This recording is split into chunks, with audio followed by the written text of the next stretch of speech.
Hello and welcome to Ben 10 What If, your home for amazing stories. Today's story is what if Ben 10 had all aliens unlocked from day one. Don't forget to like this video if you enjoy it, and subscribe if you haven't already. We post new stories regularly. Let's get started. Chapter 1, All the Power in the Universe. Come on, Grandpa. There's nobody here but trees and mosquitoes. Ben Tennyson kicked a small rock into the campfire, watching sparks fly up into the darkening sky. 3 days into summer vacation, and they'd spent most of it driving through endless forests in the clunky old rust bucket. I thought this road trip was gonna be fun. Grandpa Max chuckled as he stirred a pot of what he claimed was dinner. Patience, Ben. The best part of a journey is what you discover along the way. Yeah, like how many bug bites you can get in one night, Gwen said without looking up from her laptop. His cousin hadn't stopped complaining since they'd left Bellwood. Some of us could be at computer camp right now.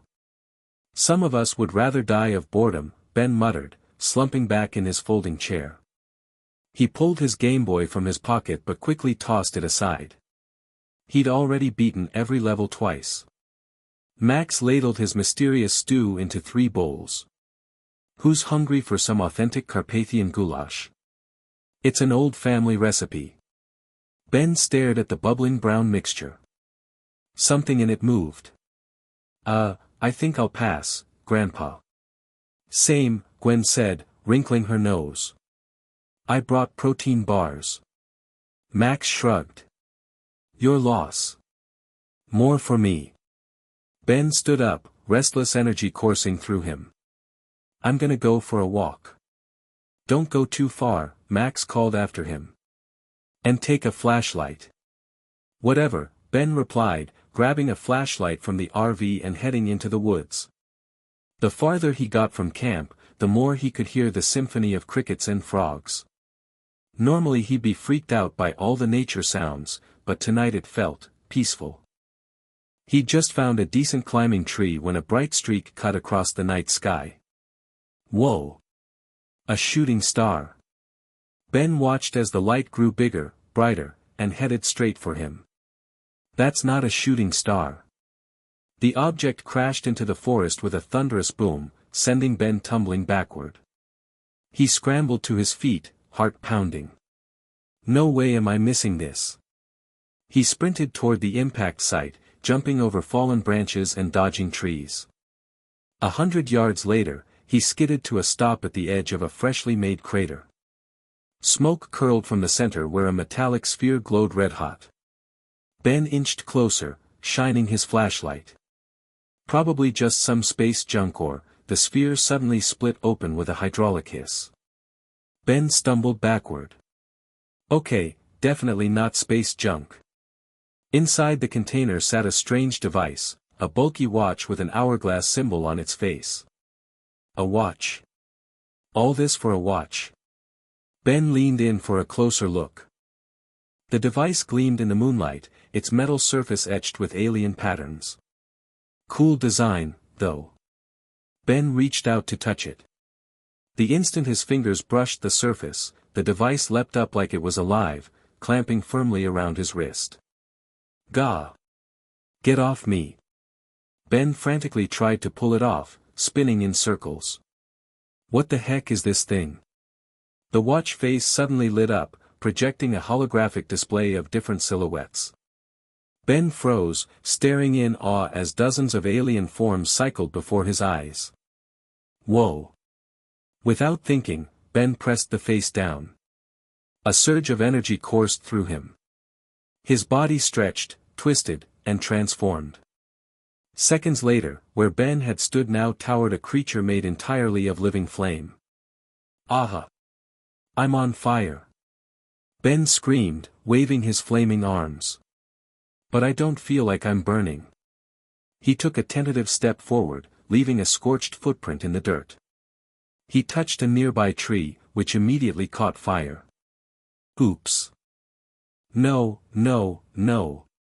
Ben desperately tried to put it out, but each attempt only spread the flames. Within seconds, half a dozen trees were burning. This is so not good. The fire spread rapidly through the dry underbrush. Ben backed away, panicking. How do I turn back?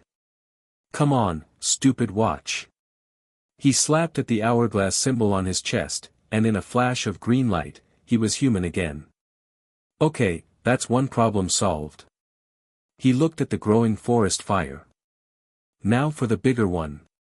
Ben frantically scrolled through the watch's holographic display. There's gotta be something here that can help. He stopped on a crystalline-looking figure. Worth a shot. Ben slammed his hand down on the watch. His body hardened, becoming living diamond. Whoa, this is new. He admired his crystalline hands. Let's see what Diamond Head can do. Ben rushed toward the fire, discovering he could create crystal barriers that smothered the flames. Working quickly, he encircled the burning area with tall crystal walls, cutting off the fire's oxygen supply.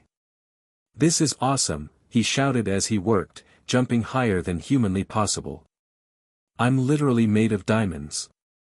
Once the fire was contained, Ben slapped the watch symbol again, returning to human form. The watch flashed red momentarily, then returned to its neutral blue state. I've got to show Grandpa and Gwen. Ben raced back to camp, bursting into the clearing. Guys! You won't believe what just happened. Gwen barely looked up from her laptop. Let me guess. You found a frog and it peed on you. Very funny, Ben retorted. No, I found this.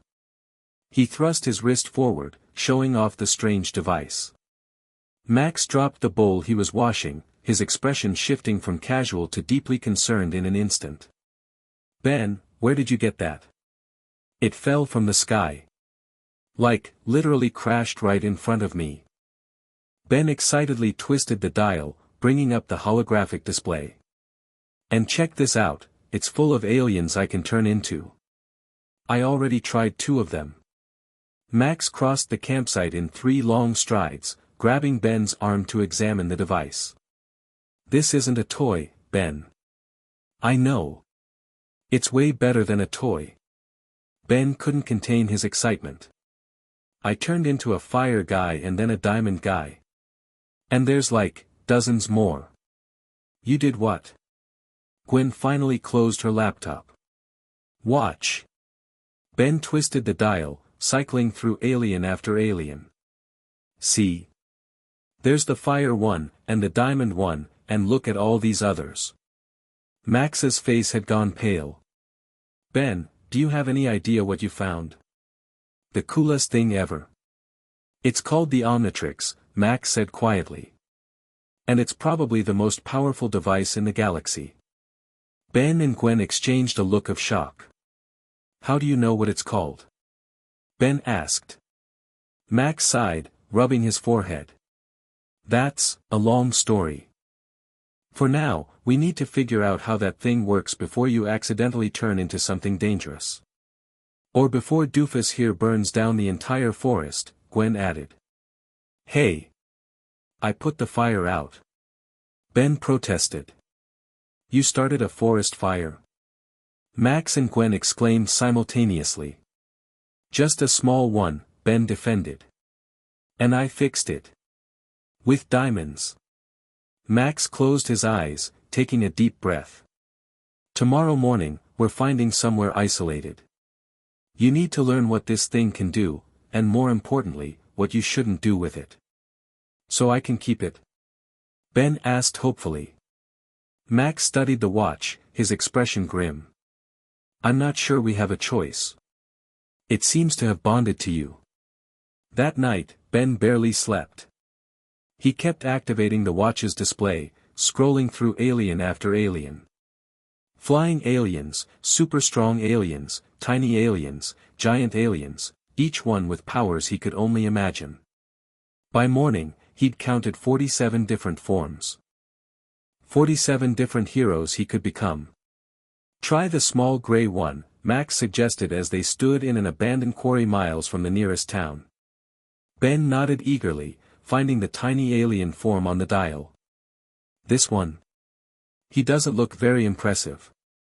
Sometimes the most powerful things come in small packages, Max replied with a knowing smile.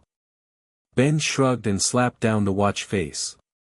In an instant, he shrank to 6 inches tall, his head ballooning to accommodate an oversized brain. Whoa! His voice was high-pitched and nasal. My brain capacity has increased exponentially. I'm processing multiple thought streams simultaneously and, Ben paused, surprised by his own vocabulary. Hey, I'm super smart. That's gray matter, Max explained. Galvan species. Natural engineers and problem solvers. How do you know all this stuff, Grandpa? Gwen asked, kneeling to get a better look at tiny Ben. Max shrugged. Picked up a few things over the years. Gray matter. Ben scampered up a rock face, analyzing his surroundings. Fascinating. I'm perceiving structural weaknesses in the rock formation that weren't apparent to my human perception. And I could definitely build a quantum accelerator with just the spare parts in the rust bucket. Don't get any ideas, Max warned. Ben slapped the watch symbol and returned to human form. That was cool, but I want to try something with more punch. He scrolled through the options and selected a 4-armed muscular alien. This guy looks tough. Another flash, and Ben transformed into a 12-foot red-skinned behemoth with 4 massive arms. Yeah. Now we're talking. Ben flexed all 4 arms simultaneously. I'm calling this one 4 arms. Original, Gwen said dryly, though she couldn't hide her amazement. Ben picked up a boulder the size of a car with minimal effort. Check this out. He hurled it clear across the quarry, where it exploded against a cliff face. Careful. Max cautioned. That's a Tetramand. Incredible strength, but you need to control it. Control is Ben's middle name, Gwen said sarcastically. Right after, has no, and before, whatsoever. Very funny, 4 arms, Ben growled, stomping toward her. The ground shook with each step. Want to see what these 4 hands can do to your laptop? Benjamin Tennyson, Max's voice carried unexpected authority. You will not use these powers to threaten your cousin. Ben stopped in his tracks, surprised by Grandpa's tone. Sorry, Grandpa. Just kidding around. These aren't toys, Max said firmly. Each form has enormous potential for good or harm. You need to respect that power. Ben nodded, properly chastised. He tapped the Omnitrix symbol and reverted to human form. I get it. Responsibility and all that. Over the next 2 hours, Ben tried 11 more transformations, XLR-8, a velociraptor-like alien who moved faster than the eye could follow. Rip Jaws, an aquatic form with a massive bite force. Ghost Freak, a spectral creature that could phase through solid matter. Upgrade, a liquid metal being that could merge with and enhance technology. Wild Mutt, a sightless beast with enhanced senses. Stinkfly, a 4-winged insectoid that could fly and shoot slime. Cannonbolt, an armored sphere that could roll at devastating speeds. Heat Blast, the fiery form he'd first discovered. Diamondhead, the crystalline alien he'd used to contain the fire. And many more that Ben couldn't wait to test. Gwen, despite her initial skepticism, had become fully invested in documenting each alien's abilities in a notebook. This one can fly and shoot slime, she noted as Ben zoomed overhead as Stinkfly. But seems especially gross, which suits you perfectly. I heard that. Ben called down, performing an aerial loop. When he finally returned to human form, he collapsed on a rock, exhausted but exhilarated. This is the best summer ever. You've only scratched the surface, Max said, handing him a water bottle. That device might have dozens, even hundreds of DNA samples. DNA samples? Gwen asked. You mean, these are all real species? Max nodded. From all across the galaxy. Okay, Grandpa, spill it, Ben said, chugging the water. How do you know so much about aliens? And don't say the plumber's monthly newsletter. Max looked between his grandchildren, weighing something in his mind. Finally, he sighed. I wasn't always just a plumber, kids. For many years, I worked for an organization called, well, the Plumbers. The toilet guys? Ben asked, confused. Not those kinds of plumbers, Max clarified. We handled things most people aren't equipped to deal with. Special cases. Like aliens? Gwen asked. Max nodded. Among other things. Ben's jaw dropped. My grandpa's a man in black. That is so cool. Max corrected. I retired years ago. But yes, I've encountered my share of extraterrestrial visitors, hostile and friendly. Is that why you're not freaking out about this? Ben held up his wrist with the Omnitrix. I'm plenty freaked out, Max admitted. But panicking won't help. What we need is a plan. A plan for what? This is awesome. Ben twisted the watch dial, cycling through more alien forms. I've got the coolest powers ever. And that makes you a target, Max said gravely. The Omnitrix is a unique piece of technology. There are beings across the galaxy who would do anything to possess it. Ben's excitement dimmed slightly. You think someone's gonna come after me? I'd count on it, Max replied. Which is why we need to be careful. No showing off, no using your powers in public unless absolutely necessary. But, no buts, Ben. This isn't just about fun and games. With that watch comes real responsibility. Ben wanted to argue but saw the genuine concern in his grandfather's eyes. Fine. Low profile. I got it. Max smiled, ruffling Ben's hair. That's my boy.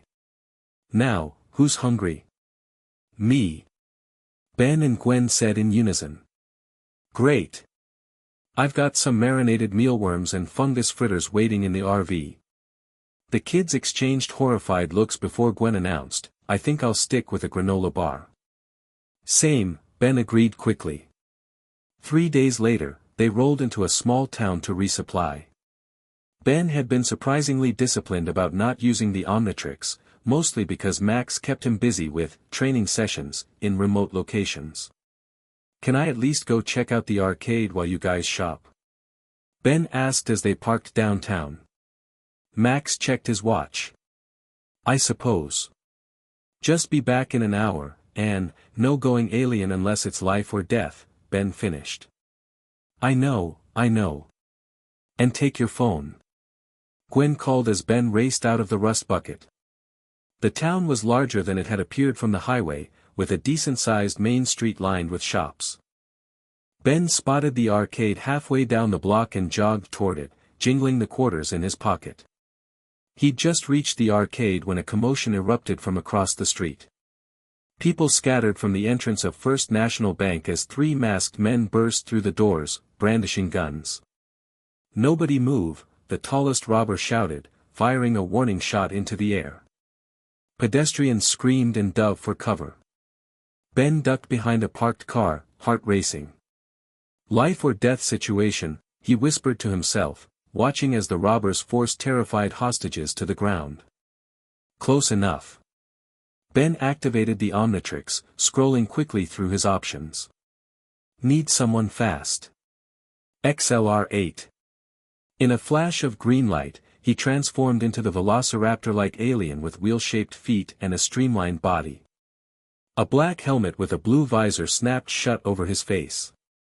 Time to make these guys dizzy. Ben muttered, his voice now a raspy hiss. He shot across the street in a blur of motion, circling the robbers at supersonic speed. The resulting windstorm knocked 2 of them off their feet and sent their weapons skittering across the pavement. What the hell? One shouted as Ben made another pass, this time grabbing their bags of cash and depositing them back inside the bank. The lead robber started firing wildly. Shoot it. Shoot whatever it is. XLR-8 dodged the bullets effortlessly, they seemed to move in slow motion from his perspective. He zipped behind the gunman and tapped his shoulder. "Looking for me?" he taunted when the robber spun around. Before the man could react, Ben delivered a rapid series of punches, 50 in under 2 seconds, that left him crumpling to the ground. The remaining robber dropped his weapon and raised his hands. "Don't hurt me. What are you?" XLR-8 knocked him unconscious with a swift tail whip. "Just your friendly neighborhood speed demon." With the situation handled, Ben realized he had an audience. Dozens of onlookers had their phones out, recording him. Police sirens wailed in the distance. "Oh. Grandpa's gonna kill me." XLR-8 gave a quick salute to the crowd before speeding away, circling buildings and doubling back several times to lose any potential followers. Once he was sure he was clear, he ducked into an alley and transformed back to human form. He casually strolled out, rejoining the gathering crowd as they excitedly discussed what they'd seen. "Did you see that blue thing? It moved so fast. Is it an alien? I got the whole thing on my phone." Ben grinned despite himself. He'd just stopped armed bank robbers. Grandpa Max would understand once he explained. After all, he couldn't just stand by and do nothing. His smile faded when he spotted Gwen pushing through the crowd, her expression a mix of worry and exasperation. "There you are," she grabbed his arm, pulling him aside. "Please tell me that wasn't you zipping around like a blue roadrunner." "Okay, I won't tell you," Ben replied with a smirk. "Ben. Grandpa specifically said no using the watch in public. What was I supposed to do? Let them shoot innocent people? Sometimes being a hero means breaking the rules." Gwen rolled her eyes. "Don't give me that superhero philosophical garbage. You loved every second of the attention." Before Ben could retort, Grandpa Max appeared, his face tight with concern. "Time to go, kids."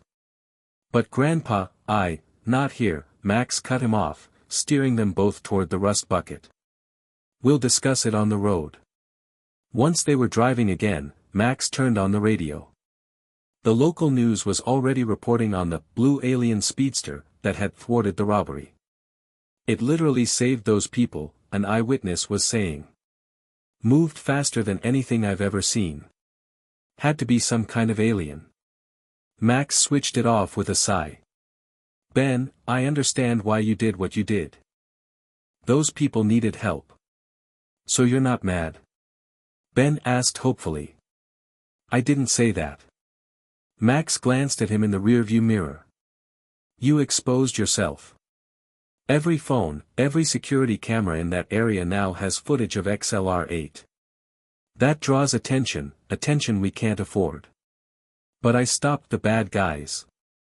And I'm proud of you for that," Max said, his tone softening. "But there are consequences to every action. People are going to be looking for aliens now.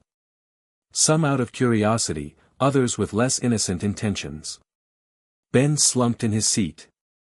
"So what am I supposed to do? Just let bad stuff happen when I could stop it?" Max was quiet for a long moment. "No. That's not what heroes do. But we need to be smarter about how you use those powers. More strategic." "I can help with that," Gwen volunteered, already typing on her laptop. "I've been documenting each alien's abilities. We could develop protocols for different situations." "Protocols?" Ben made a face. "That sounds boring." "Less boring than being captured by the government and dissected," Gwen shot back. Max chuckled despite himself. "Gwen's right, though not about the dissection part. We need a system. The right alien for the right job, and methods to keep your identity secret." Ben perked up. "Like a secret identity? Every hero needs one of those." "Exactly," Max agreed. "And we need to minimize collateral damage. XLR-8 is fast, but that speed creates wind disturbances that can cause property damage." "I didn't think about that," Ben admitted. "That's why we're a team," Max said firmly. "You've got the power, Gwen's got the brains, and I've got the experience. Together, we can make this work. Ben nodded, a new sense of purpose filling him. So I can keep being a hero?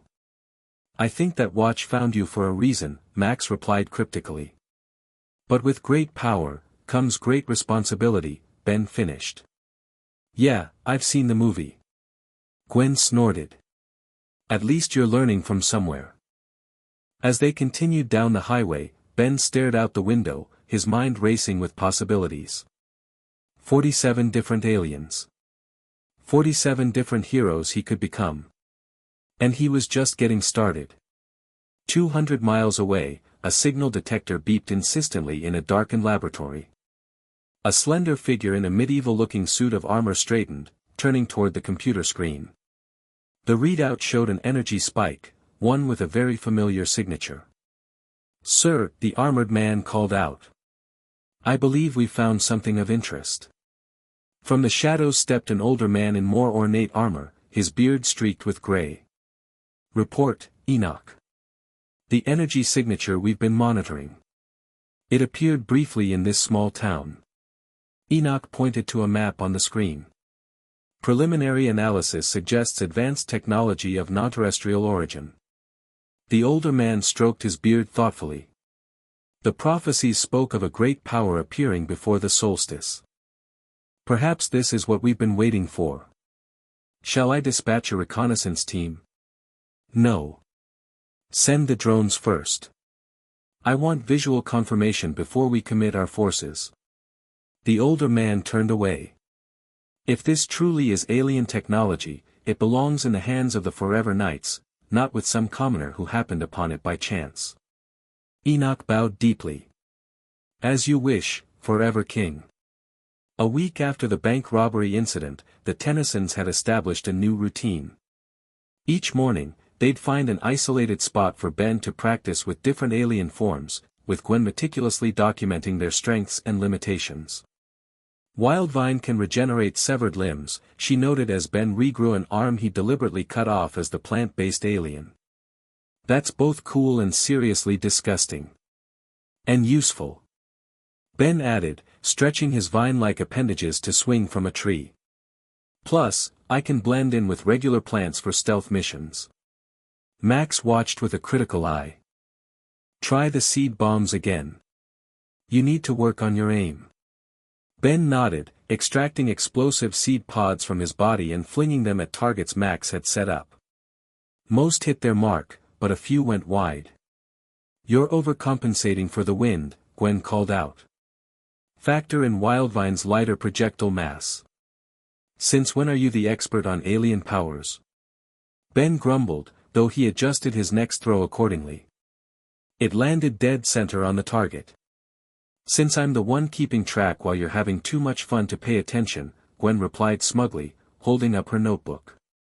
She'd categorized each alien by primary abilities, physical attributes, and optimal use scenarios. Max checked his watch. That's enough for today. We should get back on the road if we want to reach Lake Infinity by nightfall.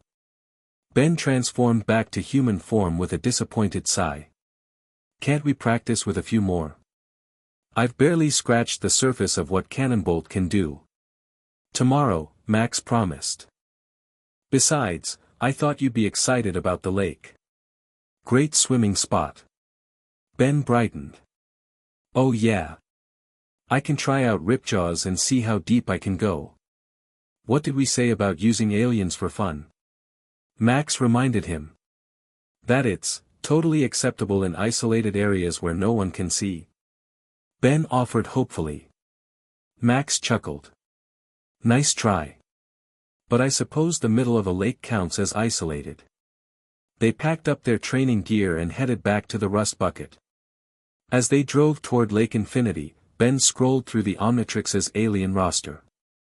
Hey Grandpa, how many aliens do you think are in this thing? The stories I heard suggested the Omnitrix contains DNA samples from every sentient species in the galaxy, Max replied. Could be thousands. Thousands? Ben's eyes widened. But I've only found 47 so far. The interface might limit access initially, Max suggested. Or organize them in categories you haven't discovered yet. Gwen looked up from her computer. Wait, I just realized something. If Ben can turn into aliens, does that mean they're all real species? Like, somewhere out there are planets full of heat blasts and diamond heads. Exactly, Max confirmed. Pyronites, Petrosapiens, Galvans, they're all real civilizations with their own worlds and cultures. So when I'm heat blast, I'm actually turning into a person from another planet? Ben asked, suddenly seeing his transformations in a new light. That's kinda weird when you think about it. It's DNA-based transformation, Max explained. You're not becoming an individual from that species, you're becoming a human Pyronite hybrid with the Omnitrix as the stabilizing factor. Ben and Gwen exchanged impressed glances. You really do know a lot about this stuff, Grandpa, Gwen said. Max's grip tightened slightly on the steering wheel. Let's just say I've had my share of extraterrestrial encounters. Before Ben could press for more details, a news alert chimed on Gwen's laptop. Guys, check this out. She turned the screen so they could see. There's been another alien hero sighting, this time in Springfield. Springfield? Ben frowned. But we were nowhere near there. The news footage showed a tall, crystal-like figure, similar to Diamond Head but with subtle differences, fighting off what appeared to be robotic drones in a shopping mall. That's not me. Ben protested. I mean, it looks like Diamond Head, but I haven't used him since that forest fire. Max pulled the rust bucket to the side of the road, studying the footage with narrowed eyes. That's definitely not Diamond Head. The crystal structure is different, and the movement patterns are all wrong. Could there be another Omnitrix? Gwen suggested. No, Max said firmly. There's only one. But there are other ways to acquire alien powers. He zoomed in on the footage, focusing on the figure's chest. See that? No Omnitrix symbol. Ben leaned closer. So who is that? I don't know, Max admitted. But I think we should find out. Springfield isn't far from here. Ben grinned excitedly. Road trip detour? Max nodded grimly. Road trip detour. Springfield Mall had seen better days. Police barricades surrounded the main entrance, and repair crews worked to fix shattered windows and structural damage. The Tennysons parked across the street, observing from a distance. Whatever happened here was big, Max noted. Those aren't standard police, they're federal agents. How can you tell? Ben asked. The suits. And the earpieces. And the way they're canvassing the area in a standard search pattern. Max's expression was grim. They're looking for evidence of alien activity. Gwen pointed toward a news crew interviewing witnesses. Maybe we can get some information there. They crossed the street, blending in with the crowd of onlookers. Ben strained to hear what the witnesses were saying. Like it was made of living crystal, a teenage girl was explaining. It was fighting these floating robot things. They were scanning everything with these red beams. Did you see where the crystal creature went after the battle? The reporter asked. The girl shook her head. It just ran off when the robots were destroyed. But it looked hurt. Ben tugged on Max's sleeve. Grandpa, if that really was another alien, and it's hurt, we need to find it before they do, Max agreed, nodding toward the federal agents. But how? Gwen asked. This place is crawling with authorities. Ben grinned, tapping the Omnitrix. I could go Wildmutt and track it by scent. Too conspicuous, Max replied. But you're on the right track. What we need is information first. They retreated to the rust bucket to formulate a plan. The mall security office will have footage, Max suggested. If we can get access to that, we might see where our crystal friend went. And how exactly do we get into a secured area under federal lockdown? Gwen asked skeptically. Max opened a hidden compartment beneath his bunk, revealing an assortment of badges, ID cards, and what looked suspiciously like high-tech burglary tools. "Grandpa!" Gwen gasped. "Is that standard plumber field kit?" Max explained, selecting a badge and a small electronic device. "Some habits die hard. This summer keeps getting better," Ben exclaimed. Max handed the device to Gwen. "This can download security footage without triggering alarms. I'll create a distraction to get you access." "What about me?" Ben asked eagerly. "You're our insurance policy," Max replied. "If something goes wrong, we might need a quick extraction. I'm thinking XLR-8 or Ghost Freak." Ben nodded seriously. "I won't let you down." 20 minutes later, their plan was in motion. Max approached the front barricade, flashing his plumber badge to the agents on duty. "Maxwell Tennyson, special consultant," he announced with authority. "I need to speak with whoever's in charge of this operation." Meanwhile, Gwen slipped around to a service entrance, using the electronic device to bypass the lock. Ben waited nearby, the Omnitrix ready if things went sideways. Inside the security office, Gwen worked quickly, downloading the previous day's footage. She was almost finished when a voice behind her made her freeze. "This area is restricted, young lady." Gwen turned slowly to face a stern-looking agent in a black suit. "I got lost looking for the bathroom." The agent wasn't buying it. He reached for his radio.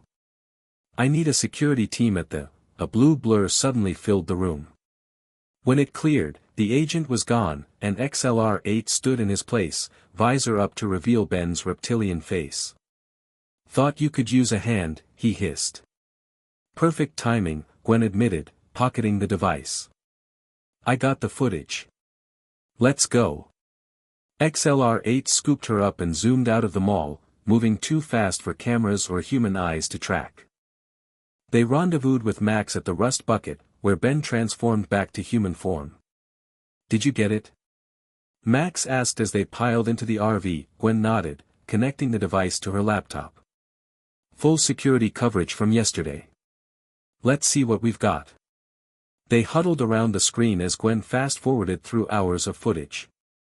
At the 3:47 p.m. timestamp, they saw it, a crystalline figure staggering into the mall, pursued by floating spherical drones. "Pause it there," Max instructed. "Zoom in." The crystalline being wasn't exactly like Diamond Head. Its crystals were darker, more jagged, and it moved with less control. "That's definitely not me," Ben confirmed. "Look at how it's holding its side," Gwen pointed out. "It seems injured."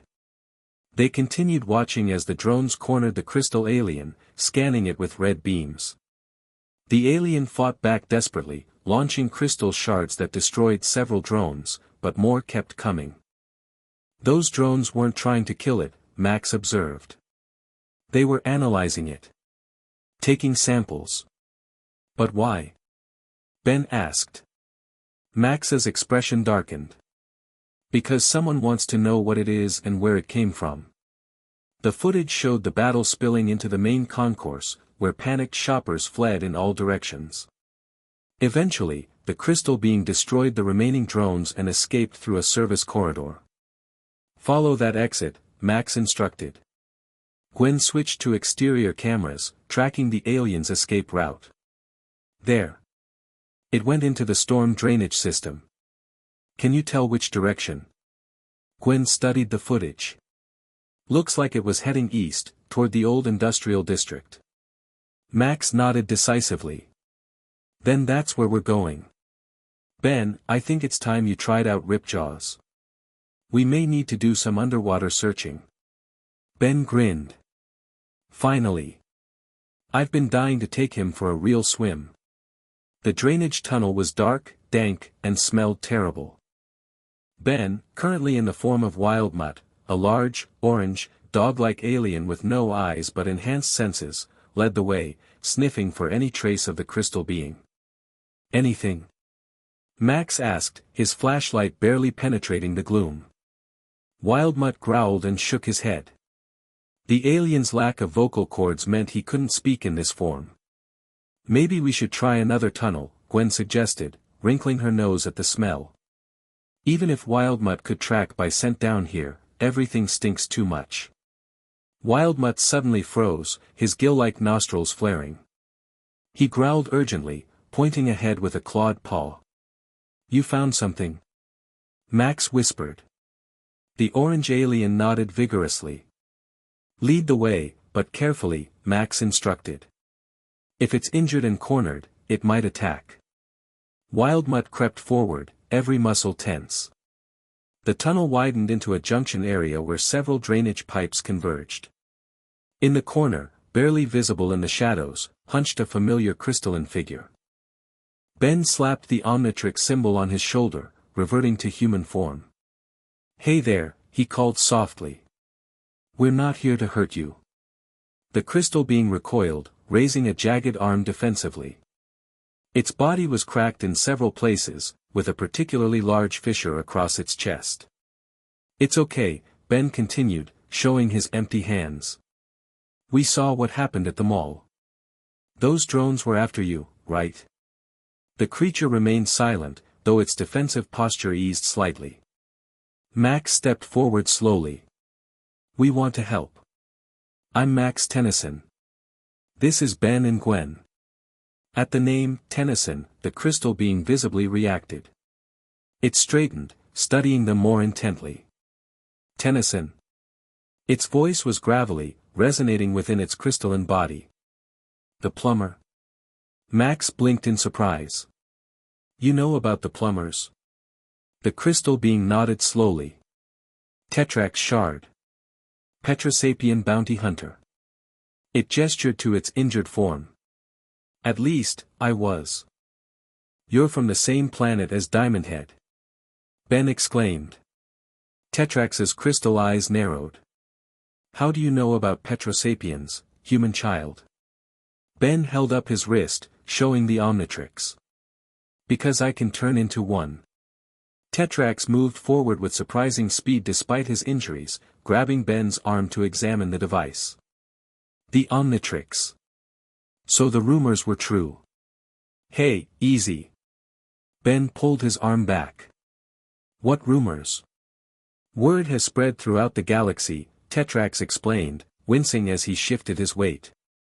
The Omnitrix, most powerful device in the universe, disappeared, and wound up on Earth.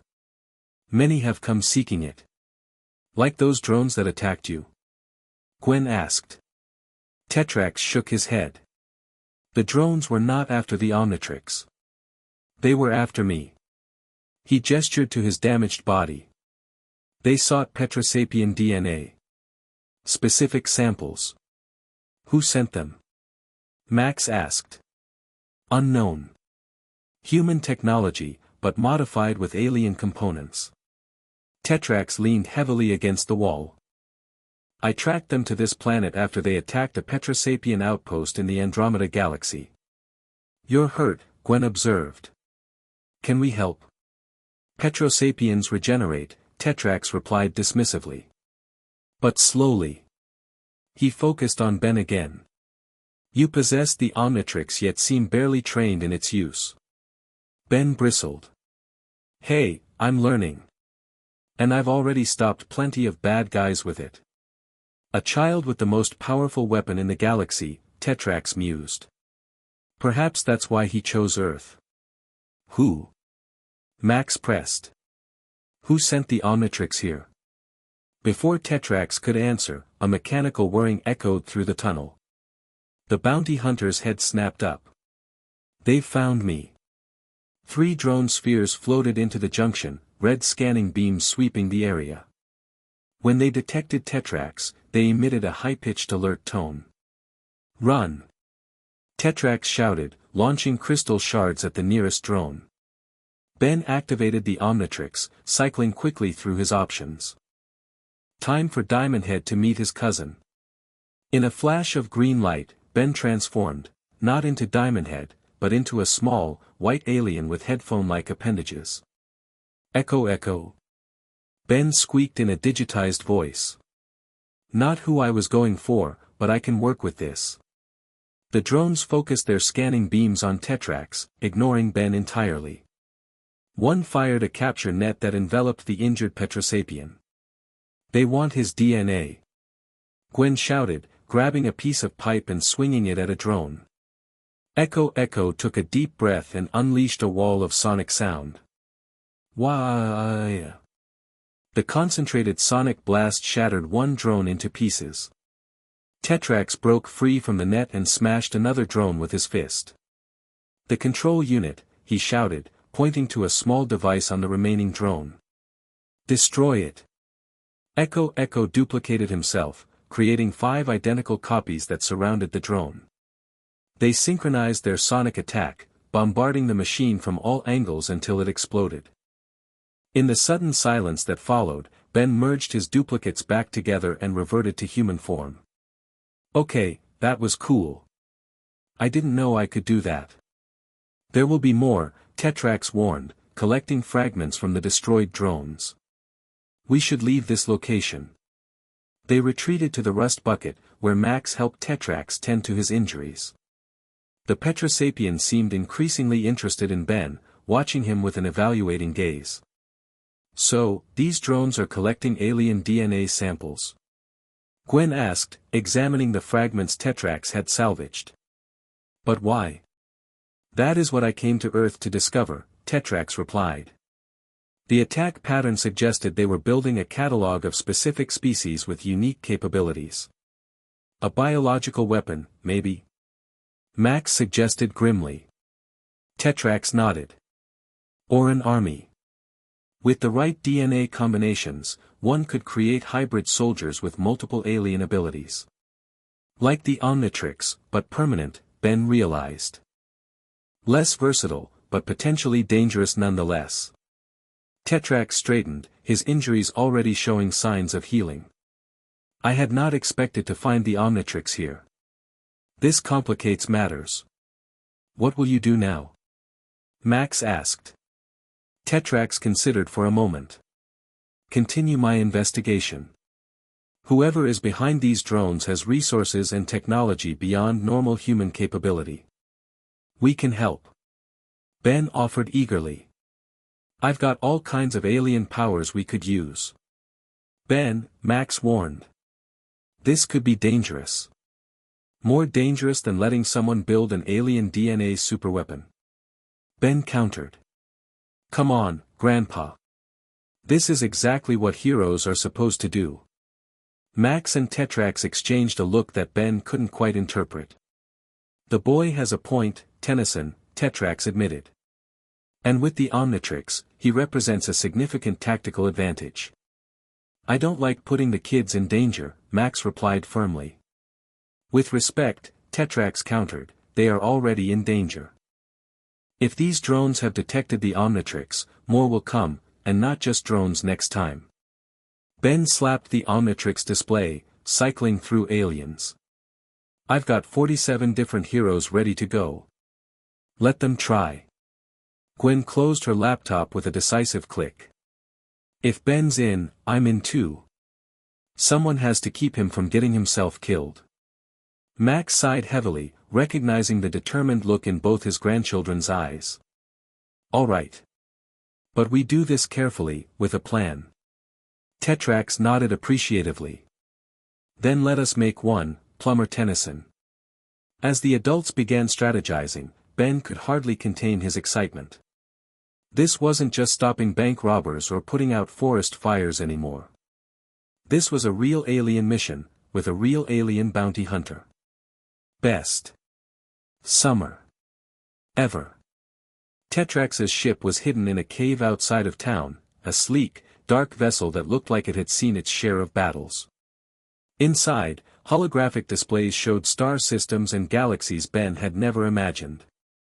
Whoa, he breathed, spinning in place to take it all in. This is just like Star Wars.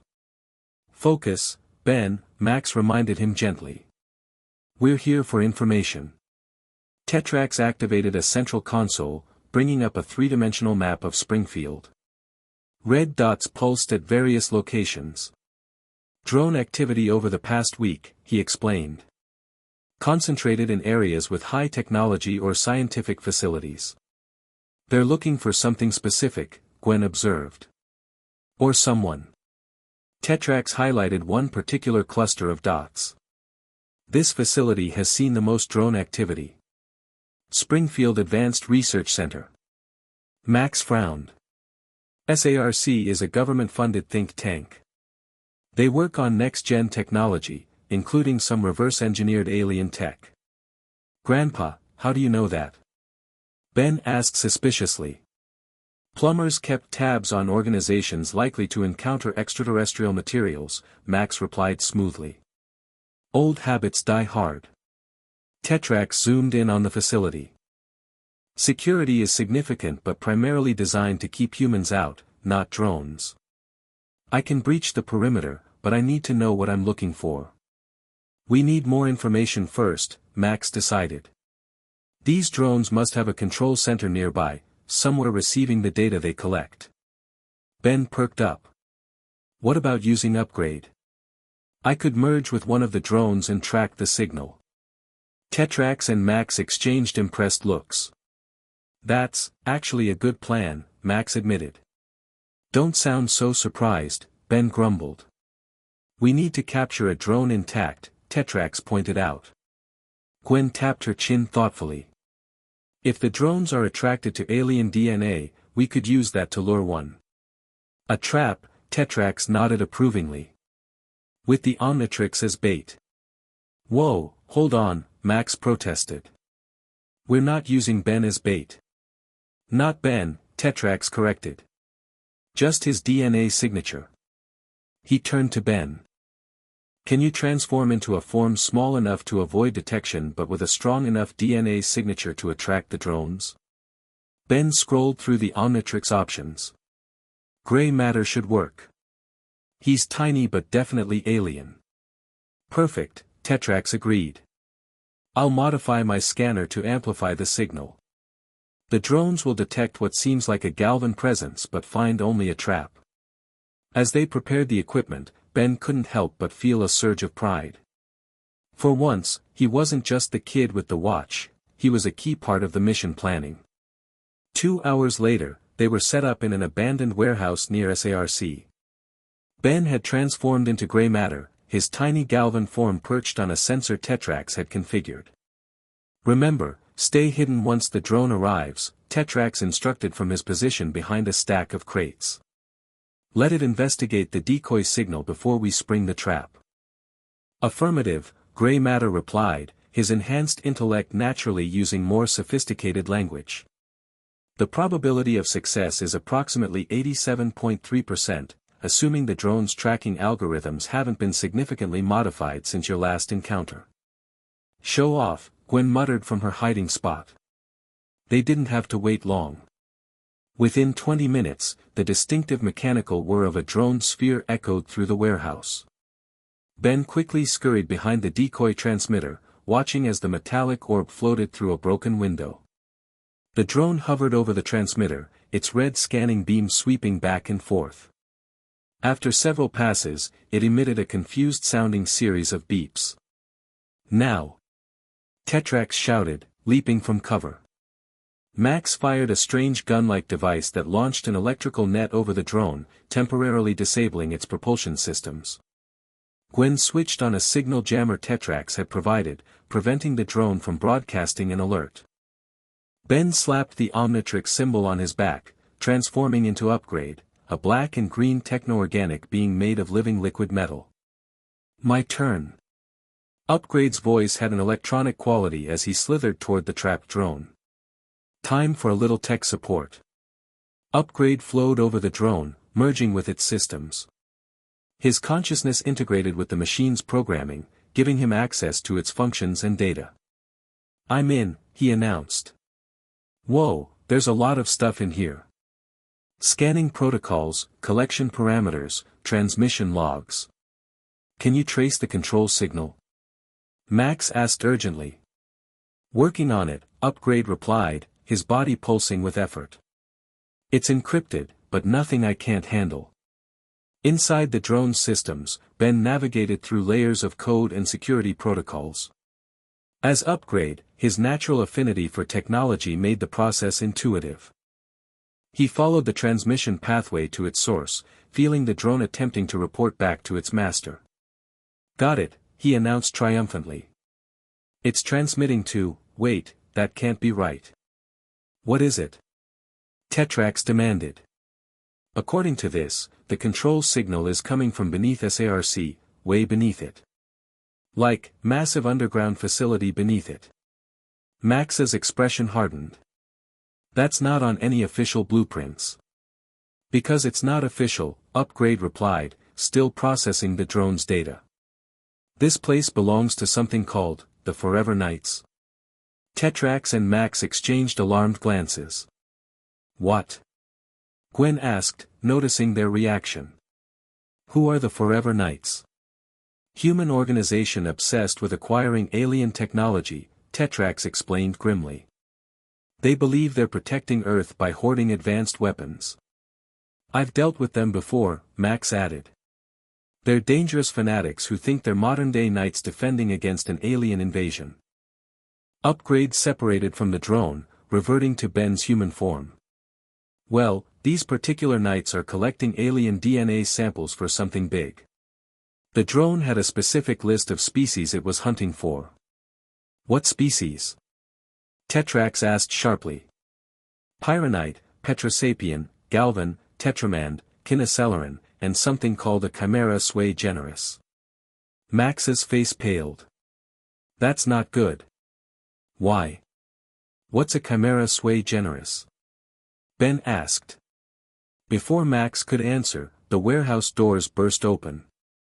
Armored figures poured in, wearing medieval-styled suits with modern technological enhancements. They carried energy lances and strange-looking guns. Forever Knights. Max shouted. Take cover. Ben dove behind a crate as energy blasts filled the air. I'm guessing our signal jammer didn't quite jam everything. The drone must have had a secondary transmitter. Tetrax called back, returning fire with crystal shards. We need to get out of here. Gwen yelled, ducking as a blast narrowly missed her head. Ben activated the Omnitrix again, scrolling quickly. Time to fight knights with a little fire power. He slammed down on Heatblast's icon, transforming into the magma-bodied alien. Flames erupted around his hands as he stepped out from cover. Hey, tin cans. Looking for some alien DNA? Come and get it. The knights turned their weapons toward him. One stepped forward, his ornate armor marking him as a leader. The Omnitrix, he called out. Secure it at all costs. Heatblast grinned, his flaming face cracking. You guys picked the wrong summer vacation to mess with. He thrust his hands forward, sending a massive fireball rolling toward the knights. They scattered, but the blast caught two of them, sending them flying backward with scorched armor. Tetrax engaged another group, his crystal body deflecting their energy blasts. Tennyson. Get the children out. I'll hold them off. Max had produced a more serious-looking weapon from somewhere and was providing covering fire. Ben. Gwen. To the RV, now. But we can take them. Heatblast protested, hurling another fireball. Not the point. Max shouted back. We have what we came for, intelligence. Now we need to strategize. Reluctantly, Ben created a wall of flame between them and the knights. Fine. But I was just getting warmed up. He grabbed Gwen and raced toward the exit. They piled into the rust bucket, which Max started with a roar of the engine. Tetrax followed moments later, diving through the side door as energy blasts peppered the vehicle's exterior. Go, he commanded, rolling to his feet. They have tracker drones deploying. Max floored the accelerator, sending the RV lurching forward. Ben transformed back to human form, watching through the rear window as the knights scrambled to pursue. That was awesome, he exclaimed. Did you see how I scattered those knights with that fireball? Focus, Ben, Max said tersely. We've got bigger problems. If the Forever Knights are collecting DNA samples for the species you listed, they're planning something catastrophic. Why those specific aliens? Gwen asked. Tetrax's crystal face was grim. Each represents an apex capability. Pyronites control fire. Petrosapiens have unbreakable crystalline bodies. Galvans possess hyperintelligence. Tetramans have immense strength. Kinecelerans have super speed. And Chimera sui generis. Ben pressed. Max's grip tightened on the steering wheel. Incredible strength, regenerative abilities, and advanced technological knowledge. One of the most feared warrior races in the galaxy. So they're building some kind of super soldier, Gwen concluded. Or worse, Tetrax added. With the right technology, they could create a hybrid being with all those powers combined. Ben's eyes widened. Like having all my alien powers in one body. That would be unstoppable. Exactly, Max agreed darkly. Which is why we need to shut this operation down, fast. How? Gwen asked. That place is crawling with knights, and they're expecting us now. Ben scrolled through the Omnitrix thoughtfully. Maybe not all of us. He stopped on a ghostly-looking alien. Ghost Freak can phase through walls, turn invisible, perfect for sneaking in. Too dangerous alone, Max objected. What about a two-pronged approach? Tetrax suggested. A distraction at the main entrance while Ghost Freak infiltrates from below. Max considered this, then nodded slowly. Could work. But we need to know exactly what we're looking for once inside. The drone's memory contained partial facility maps, Ben offered. I saw them when I was upgrade. Can you remember them? Gwen asked skeptically. Ben tapped his temple. Upgrade's brain is basically a computer. I've got it all up here. For the next hour, as they drove to a safe location, Ben sketched what he remembered of the underground facility. The Forever Knights had built an elaborate complex beneath SARC, including laboratories, armories, and what appeared to be a central chamber labeled Project Chimera. That's our target, Tetrax declared, pointing to the central chamber. Whatever they're building, that's where it'll be. So what's the plan? Ben asked eagerly. I go in as Ghost Freak while you guys make noise up front. Max studied the crude map. Not quite. We need more than just reconnaissance, we need to shut this down permanently. He looked up at Tetrax. Your ship has weapons systems. The bounty hunter nodded. Sufficient to destroy the facility, if necessary. Then here's what we do, Max began, outlining a plan that made even Ben's eyes widen with appreciation. Sometimes, Ben realized, Grandpa Max was a lot cooler than he let on. Sark's main building was quiet as evening fell, with only security guards patrolling the perimeter. From their vantage point on a nearby hillside, the Tennysons and Tetrax observed the facility through binoculars. Security's been enhanced, Tetrax noted. Motion sensors, energy barriers, night patrols. They're expecting us, Max agreed. Which works in our favor, they'll be looking for a frontal assault. Ben, as Ghost Freak, a pale, ghost-like alien with a single eye, floated beside them, his spectral body partially transparent. I still don't see why I can't just go now, his eerie voice whispered. They can't detect me in this form. Patience, Ben, Max counseled. Timing is everything. We need their attention fully on Tetrax's ship when you make your move. And remember, Gwen added, your job is to find the DNA storage and plant the disruptor. Don't try to fight everyone yourself. I know, Ghost Freak replied irritably. Get in, plant the thing, get out. Boring but necessary. Tetrax checked a device on his wrist. My ship is in position. Ready when you are, Tennyson. Max nodded grimly. Let's do it. Tetrax activated a remote control, and moments later, the night sky lit up as his ship decloaked directly above SARC. Its weapons systems powered up with an ominous hum, turrets swiveling to target the facility. Alarms immediately blared across the complex. Guards rushed to defensive positions as a voice boomed from the ship's external speakers, Tetrax's pre-recorded message demanding the return of stolen Petrosapian property. "That's your cue," Max told Ghost Freak. "Remember, 15 minutes until Phase 2. Ghost Freak nodded, his single eye narrowing. "I'll be quick." He turned invisible and floated down the hillside, passing effortlessly through the facility's outer wall. Inside, chaos reigned as scientists and knights rushed to emergency stations. No one noticed the slight chill in the air as Ghost Freak drifted past. Following the memorized map, he descended through floor after floor, eventually reaching the hidden access point to the underground complex. As expected, the knights had emerged in force, most heading upward to defend against the perceived attack. The underground facility was massive, far larger than Ben had anticipated from the drone's data. Ghost-like, he floated through laboratories where strange equipment hummed and bubbled. One room contained what looked like cryogenic storage units, each labeled with an alien species name. "Bingo," he whispered, floating toward the central unit. According to the plan, the DNA samples would be stored in a central database with physical specimens kept for reference.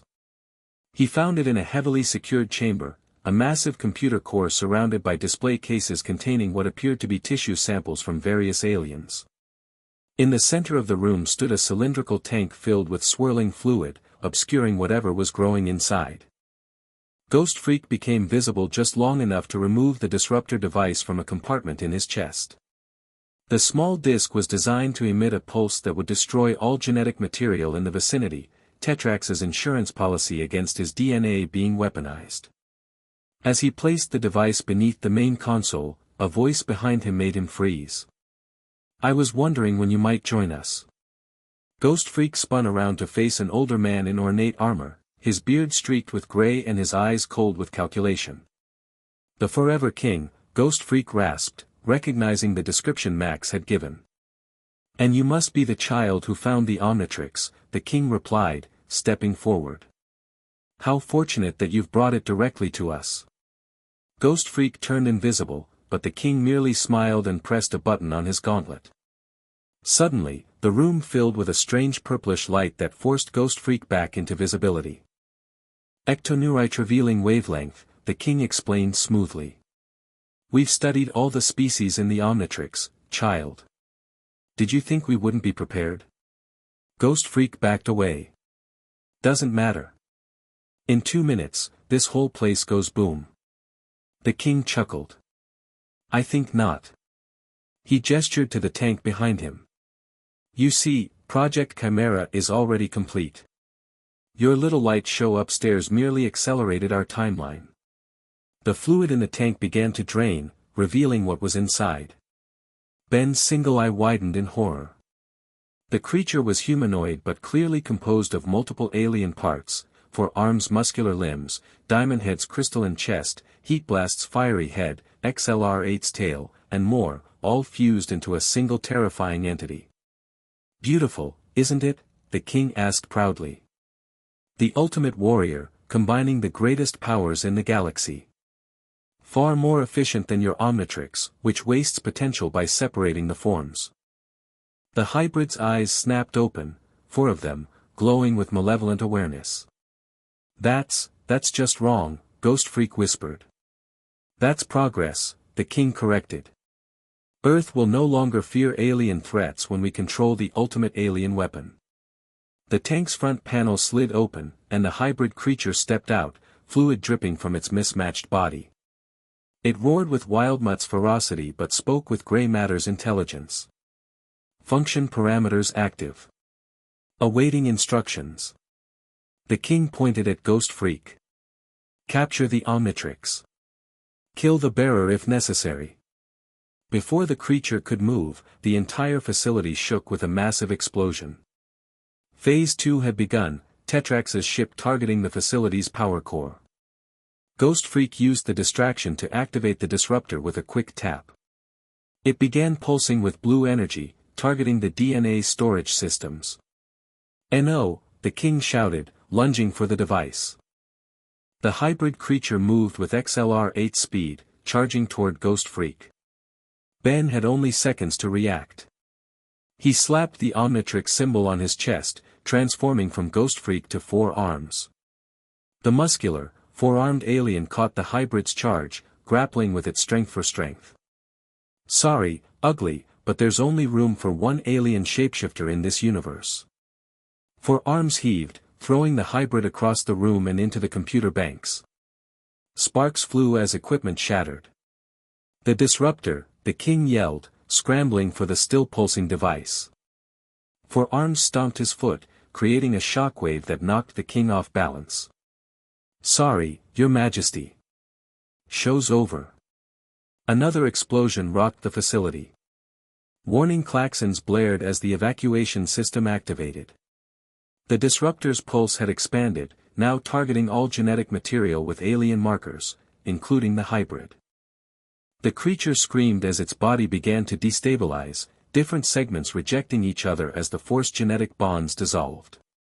What have you done? The king demanded, watching his creation writhe in agony. Just a little genetic spring cleaning, 4 arms replied, backing toward the exit as sections of ceiling began to collapse. You guys really shouldn't play with DNA you don't understand. The hybrid's body was breaking apart, reverting to inert organic matter. The king stared in horror as years of work disintegrated before his eyes. This isn't over, he promised, his voice cold with hatred. The Forever Knights have existed for centuries. We will rebuild. Good luck with that, 4 arms replied, then turned and punched through the lab wall, creating his own exit route as the facility crumbled around them.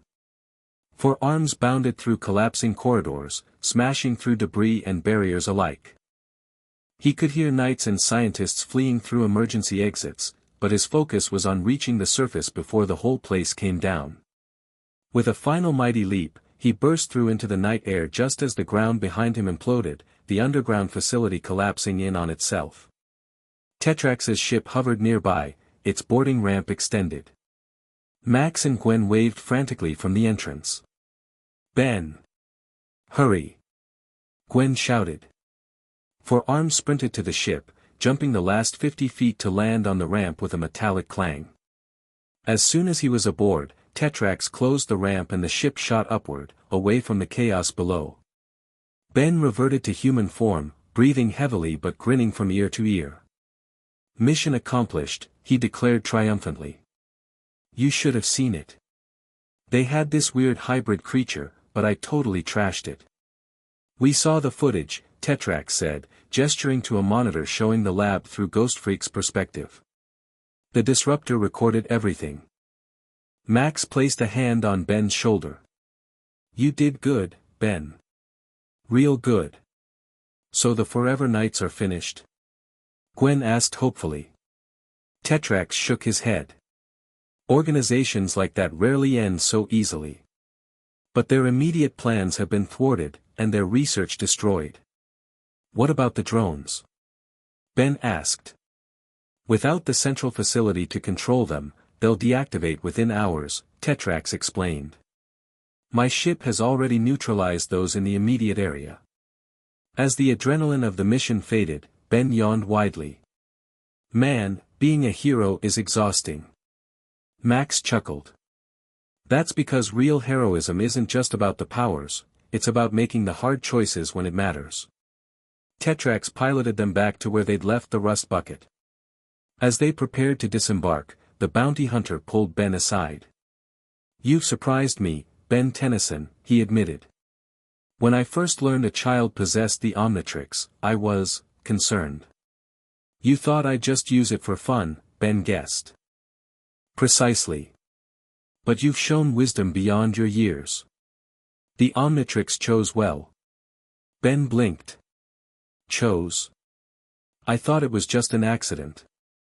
Tetrax's crystalline features formed what might have been a smile. The greatest weapons in the universe rarely end up where they do by mere chance. He extended a crystal hand. You have the potential to be a true hero, Ben Tennyson. I look forward to seeing what you become. Ben shook the offered hand, standing a little straighter at the praise. Does this mean we might team up again someday? The universe is vast and full of dangers, Tetrax replied cryptically. Our paths may yet cross again.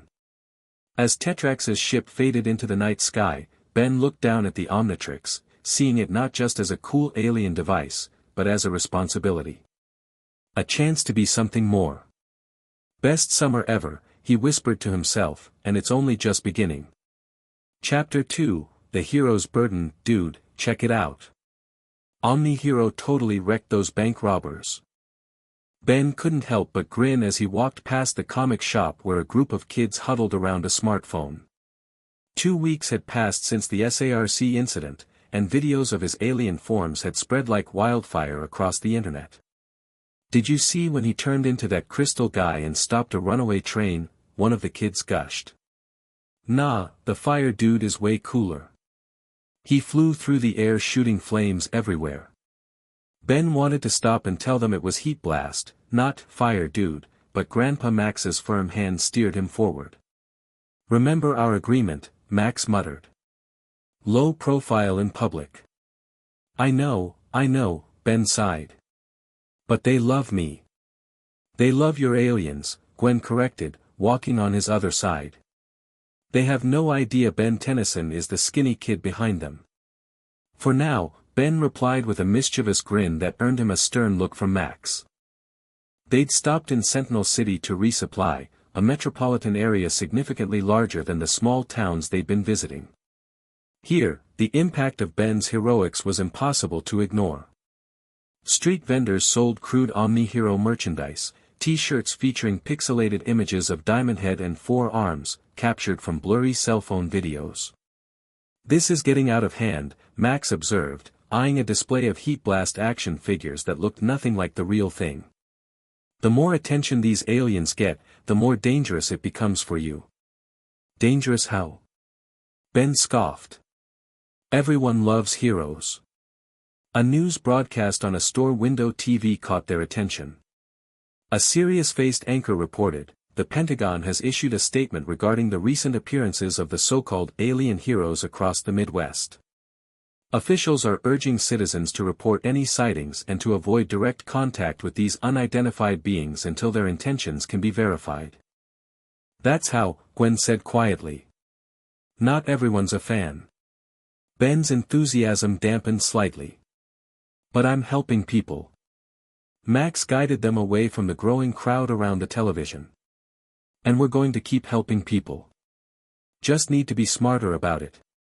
They continued toward the grocery store when screams erupted from down the block. People scattered as something crashed through the window of the Sentinel City Bank. You've got to be kidding me, Gwen groaned. Another bank robbery? Through the shattered window emerged 3 men in high-tech armor, carrying cases presumably filled with cash. Unlike ordinary bank robbers, these wore medieval-styled helmets with glowing visors. Forever Knights, Max growled, pulling both kids behind a parked car. They're getting bolder. Perfect timing. Ben reached for the Omnitrix.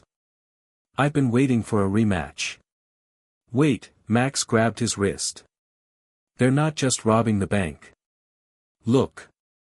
One knight carried not a money bag but a secure metal case with hazard symbols on its side. What's in the case? Gwen asked. Something they shouldn't have, Max replied grimly. That's a nuclear materials transport container. Ben's eyes widened. They're stealing nuclear stuff from a bank? Safe deposit boxes can hold anything, Max explained. Including scientific samples from the research university here. Ben twisted the Omnitrix dial. Well, they're not getting away with it. Going hero. Before Max could object, Ben slammed down on the watch face. Green light engulfed him, and seconds later, XLR-8 stood in his place, visor down and claws extended.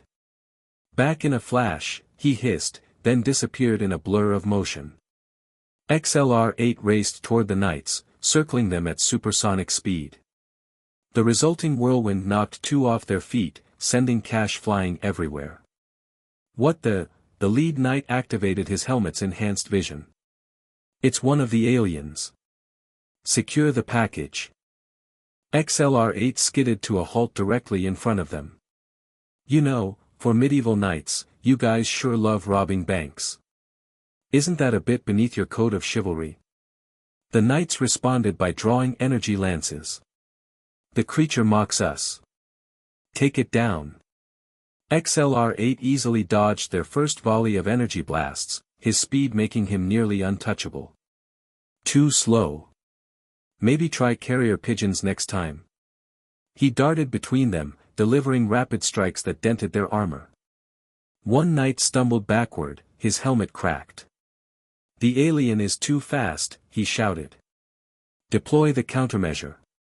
The lead knight pulled a small sphere from his belt and slammed it against the ground. It erupted into a field of glowing energy that spread across the pavement.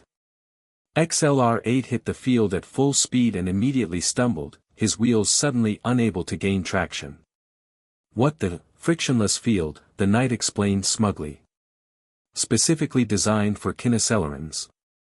We've studied your kind extensively. Without his speed advantage, XLR-8 was vulnerable. A blast from an energy lance caught him in the chest, sending him sprawling. Ben! Gwen's voice carried across the chaos. XLR-8 shook his head, clearing the daze. These weren't ordinary bank robbers, they knew about alien species and had prepared countermeasures. Time for a different approach. He slapped the Omnitrix symbol on his chest, transforming in a flash of green light. Where XLR-8 had lain, Cannonbolt now rose, a massive, armored, spherical alien. Let's see your fancy field stop this. Cannonbolt curled into a ball and launched himself at the knights, his momentum unaffected by the frictionless surface. The knights scattered, but one wasn't fast enough. Cannonbolt smashed into him, sending the armored figure flying into a parked car. The Arburian Pellerota, the lead knight shouted. Switch to impact weapons. Their lances reconfigured, the energy fields changing from cutting beams to concussive blasts. They fired in unison, the combined force halting Cannonbolt's rolling attack and sending him crashing into a fire hydrant. Water gushed skyward as Cannonbolt uncurled, momentarily stunned. Okay, these guys definitely did their homework. The knights regrouped, advancing with weapons ready. The Forever Knights have existed for centuries, creature. We've prepared for beings like you since before your grandfather's grandfather was born. Cannonbolt's eyes narrowed. Then you probably should have prepared for this, too. He slapped the Omnitrix symbol again, transforming into Ghost Freak. His spectral form rose from the ground, intangible and immune to their weapons. Ectoneurite, one knight shouted in alarm. The containment fields. But before they could activate whatever countermeasure they had planned, Ghost Freak had already phased through the lead knight's armor and possessed his body. Let's see how you like fighting one of your own, Ghost Freak hissed, using the knight's arms to grab the nuclear container. The other knights hesitated, unwilling to fire on their leader. Ghost Freak used this moment to knock them aside with surprising strength, then phased out of the possessed knight, taking the container with him. I'll take that, he rasped, floating beyond their reach. The lead knight staggered to his feet, shaking off the possession. This isn't over, alien. The Forever Knights will reclaim what is rightfully ours. Nuclear material isn't rightfully anyone's, Ghost Freak retorted. Especially not yours. Police sirens wailed in the distance. The knights exchanged glances, then activated devices on their wrists. In flashes of blue light, they teleported away, leaving behind scattered money and confused bystanders. Ghost Freak clutched the container, then spotted Max and Gwen waving him toward an alley. He floated quickly to them, reverting to Ben once safely out of public view. Did you see that? Ben exclaimed. They had actual anti-alien weapons. Like they were waiting for me. They weren't waiting for you specifically, Max clarified, carefully taking the nuclear container. The Forever Knights have been preparing for alien encounters for centuries. After our run-in at SARC, they've likely accelerated their defensive programs. But why steal nuclear material? Gwen asked. Max examined the container's markings. This is purified californium. Extremely rare, extremely valuable, and critical for certain types of advanced technology. Like what? Ben pressed. Like power sources for weapons that can target specific alien physiologies, Max replied grimly. They're adapting, learning from each encounter with your aliens. Ben slumped against the alley wall. So every time I go hero, I'm giving them more intel to use against me? That's the downside of fame, Max said, not unkindly. The more visible you are, the more your enemies learn. But we can't just stop helping people, Ben protested. And we won't, Max assured him. But we need to be smarter. More strategic. He hefted the container. First, we need to secure this properly. I know someone in town who can help. As they slipped away from the scene, Ben noticed something he hadn't before, the weight of his actions, how each heroic deed created ripples beyond the moment. The burden of the hero wasn't just in the fighting, it was in the consequences that followed. 32 different alien transformations documented so far, Gwen announced, reviewing her digital catalog. Plus 15 more you've mentioned but haven't needed to use yet. They'd set up in a secluded campground outside Sentinel City. After Max had handed off the nuclear material to a stern-faced woman he'd introduced only as an old colleague, they'd retreated to plan their next move. Ben scrolled through the Omnitrix's holographic display. There's still tons I haven't tried. The watch keeps showing me new ones. Focus on mastering the ones you know, Max advised, cleaning what looked suspiciously like an alien weapon at the picnic table. The Forever Knight specifically countered XLR-8 today. They'll be developing tactics against your other forms too. So I just need to keep surprising them, Ben reasoned, stopping on an unfamiliar silhouette in the display. Like this one, I've never used it before. Let's be systematic, Gwen suggested, opening her laptop. I've been compiling data on each alien's strengths and weaknesses. If we categorize them by primary ability, we can develop optimal strategies for different situations. Ben rolled his eyes. Only you would turn awesome alien powers into a homework assignment. She's right though, Max interjected. Knowledge is power. The more we understand what each form can do, the better decisions you'll make in the field. Ben sighed dramatically but joined them at the table. Gwen had created an impressive database, complete with crude sketches and detailed notes on each alien. Combat specialists, she began, pointing to her screen. 4 arms, Diamond Head, Wrath, High Strength, Durability, Close Quarters Effectiveness. Mobility specialists, she continued, swiping to another page. XLR-8, Stinkfly, Jet Ray, Speed, Flight, Maneuverability. Infiltration specialists, Ghost Freak, Gray Matter, Upgrade, Stealth, Technical Skills, Phase Shifting. Environmental adaptation specialists, Ripjaws, Heat Blast, Big Chill, Underwater, Extreme Heat, Extreme Cold. Ben leaned forward, genuinely impressed. You figured all this out from just watching me? Someone has to think strategically, Gwen replied, though her smug expression softened. But yeah, it's pretty amazing what you can do with the right alien at the right time. Max nodded approvingly. This is exactly the kind of planning we need. The Omnitrix isn't just about having power, it's about having the right power when you need it. Speaking of power, Ben said, twisting the dial again. I still think we should test some of these new ones. Like this guy. He pointed to a muscular silhouette with what appeared to be lightning bolts around it. Controlled environment first, Max cautioned. Some of those forms might be dangerous to activate near electronics or other people. Fine, Ben conceded. But tomorrow morning, I want to try at least 3 new ones. Deal, Max agreed. For now though, dinner's almost ready.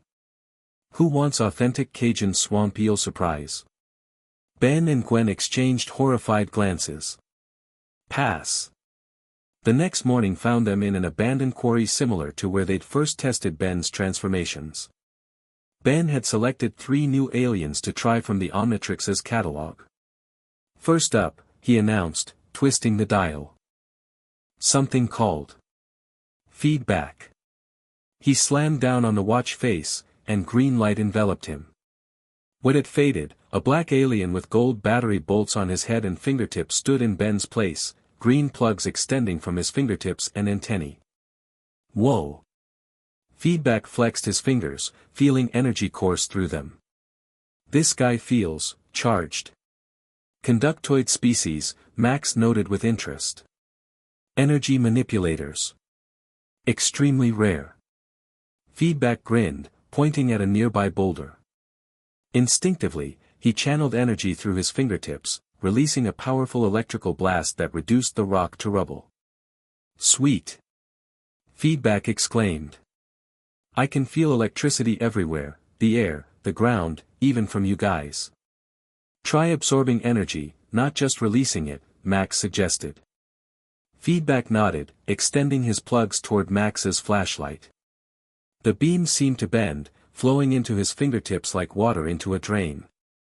The quarry darkened briefly as Feedback absorbed ambient electrical energy from the surroundings. This is awesome. Feedback laughed, his body glowing with stored power. I'm like a living battery. He released the energy in a massive blast toward the sky, creating a spectacular light show. Definitely keeping this one in the rotation, Ben decided after reverting to human form. Next up. The second new transformation was Arctiguana, a blue reptilian alien that could generate intense cold and ice beams from its mouth. Ben spent 15 minutes freezing various objects and creating ice sculptures before trying the third form. Last but not least, he announced, selecting a strange, gangly silhouette. The transformation was instant. Ben found himself with massively elongated limbs, a tiny torso, and the ability to bend and stretch in seemingly impossible ways. What is this one? He asked, his voice higher and more nasal than usual. Merlinus Apian, Max identified. Though they usually have, suddenly, Ben's form shimmered and vanished from sight. Invisibility, his disembodied voice exclaimed. Awesome! Come back where we can see you, Gwen called out. Or at least talk so we know where you are. I'm right here, Ben replied, reappearing directly behind her. Gwen jumped with a startled yelp. Don't do that. I'm calling this one Cham alien, Ben decided, examining his chameleon-like skin. Perfect for stealth missions. After thoroughly testing each new form, they returned to the rust bucket. Ben collapsed into the booth, exhausted but exhilarated. That's 50 aliens I've tried so far, he announced proudly. 50 different heroes. And still more to discover, Max noted. But it's not the quantity that matters, it's how you use them. Which reminds me, Gwen chimed in, turning her laptop toward Ben. I've updated our tactical protocols. Based on the Forever Knight's countermeasures yesterday, we should assume they're developing specific anti-alien technology. Ben groaned. More homework. More staying alive, Gwen corrected. For instance, if they can counter XLR-8 speed with frictionless fields, you might need to immediately switch to a flying form like Stinkfly or Big Chill. Ben had to admit it made sense. Fine. But can we at least get lunch before diving into Alien Tactics 101? Using the Omnitrix makes me starving. I've got just the thing, Max announced cheerfully. Deep-fried tarantula tacos. A delicacy in 8 different star systems. Suddenly I'm not so hungry, Ben muttered. The rust bucket rolled into Quantum City 3 days later. Unlike their previous stops, this wasn't a simple resupply visit. Max had received a cryptic message from another old colleague about unusual energy readings in the area. So we're actually looking for alien stuff this time? Ben asked excitedly as they parked near the city center. Not just stumbling into it. More like investigating anomalies, Max clarified. Dr. Onimo's lab reported quantum fluctuations consistent with high-energy teleportation technology. The same kind the Forever Knights used to escape?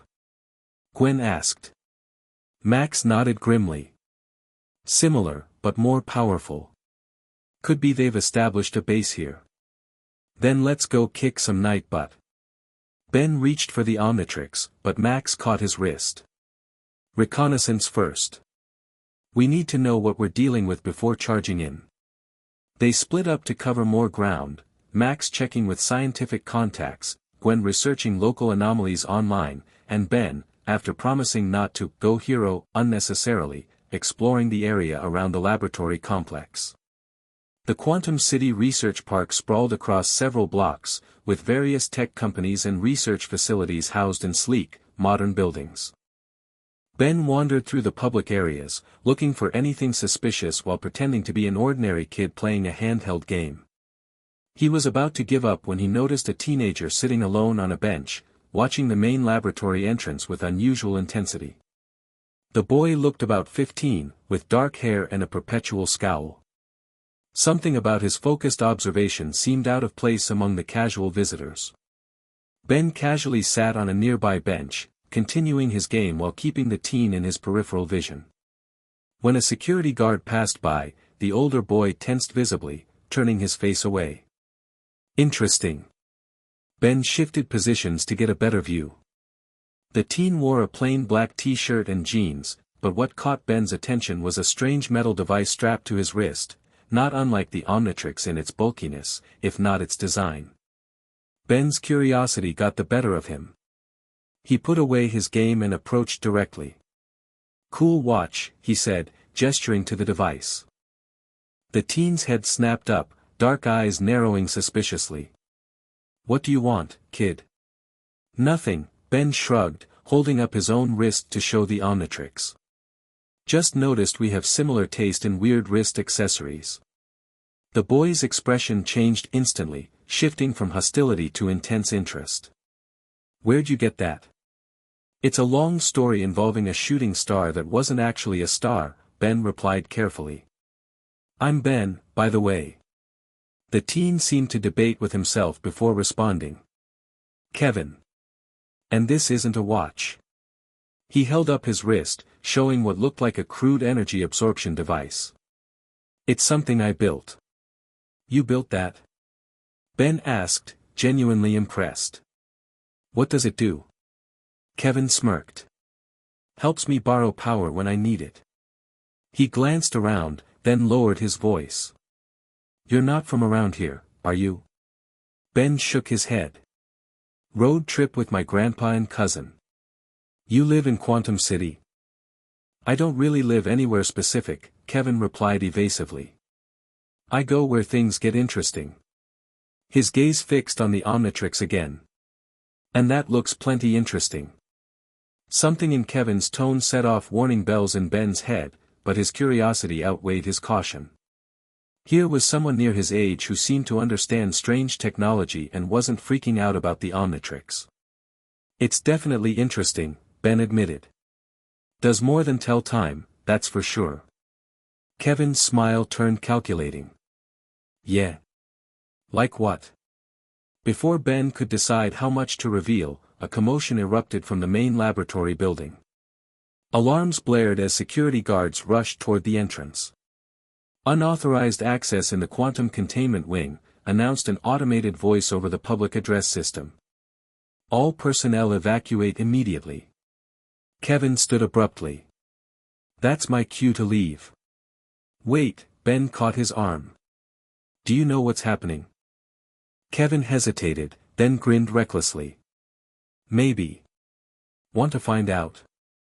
Or are you just a normal kid with a weird watch? The challenge in his voice was impossible to ignore. Ben glanced at the Omnitrix, then back at Kevin. I'm definitely not normal. Prove it. Ben led Kevin behind a maintenance shed, away from prying eyes. You might want to step back. He activated the Omnitrix, cycling through options before selecting Diamond Head. In a flash of green light, Ben transformed into the crystalline alien. Whoa!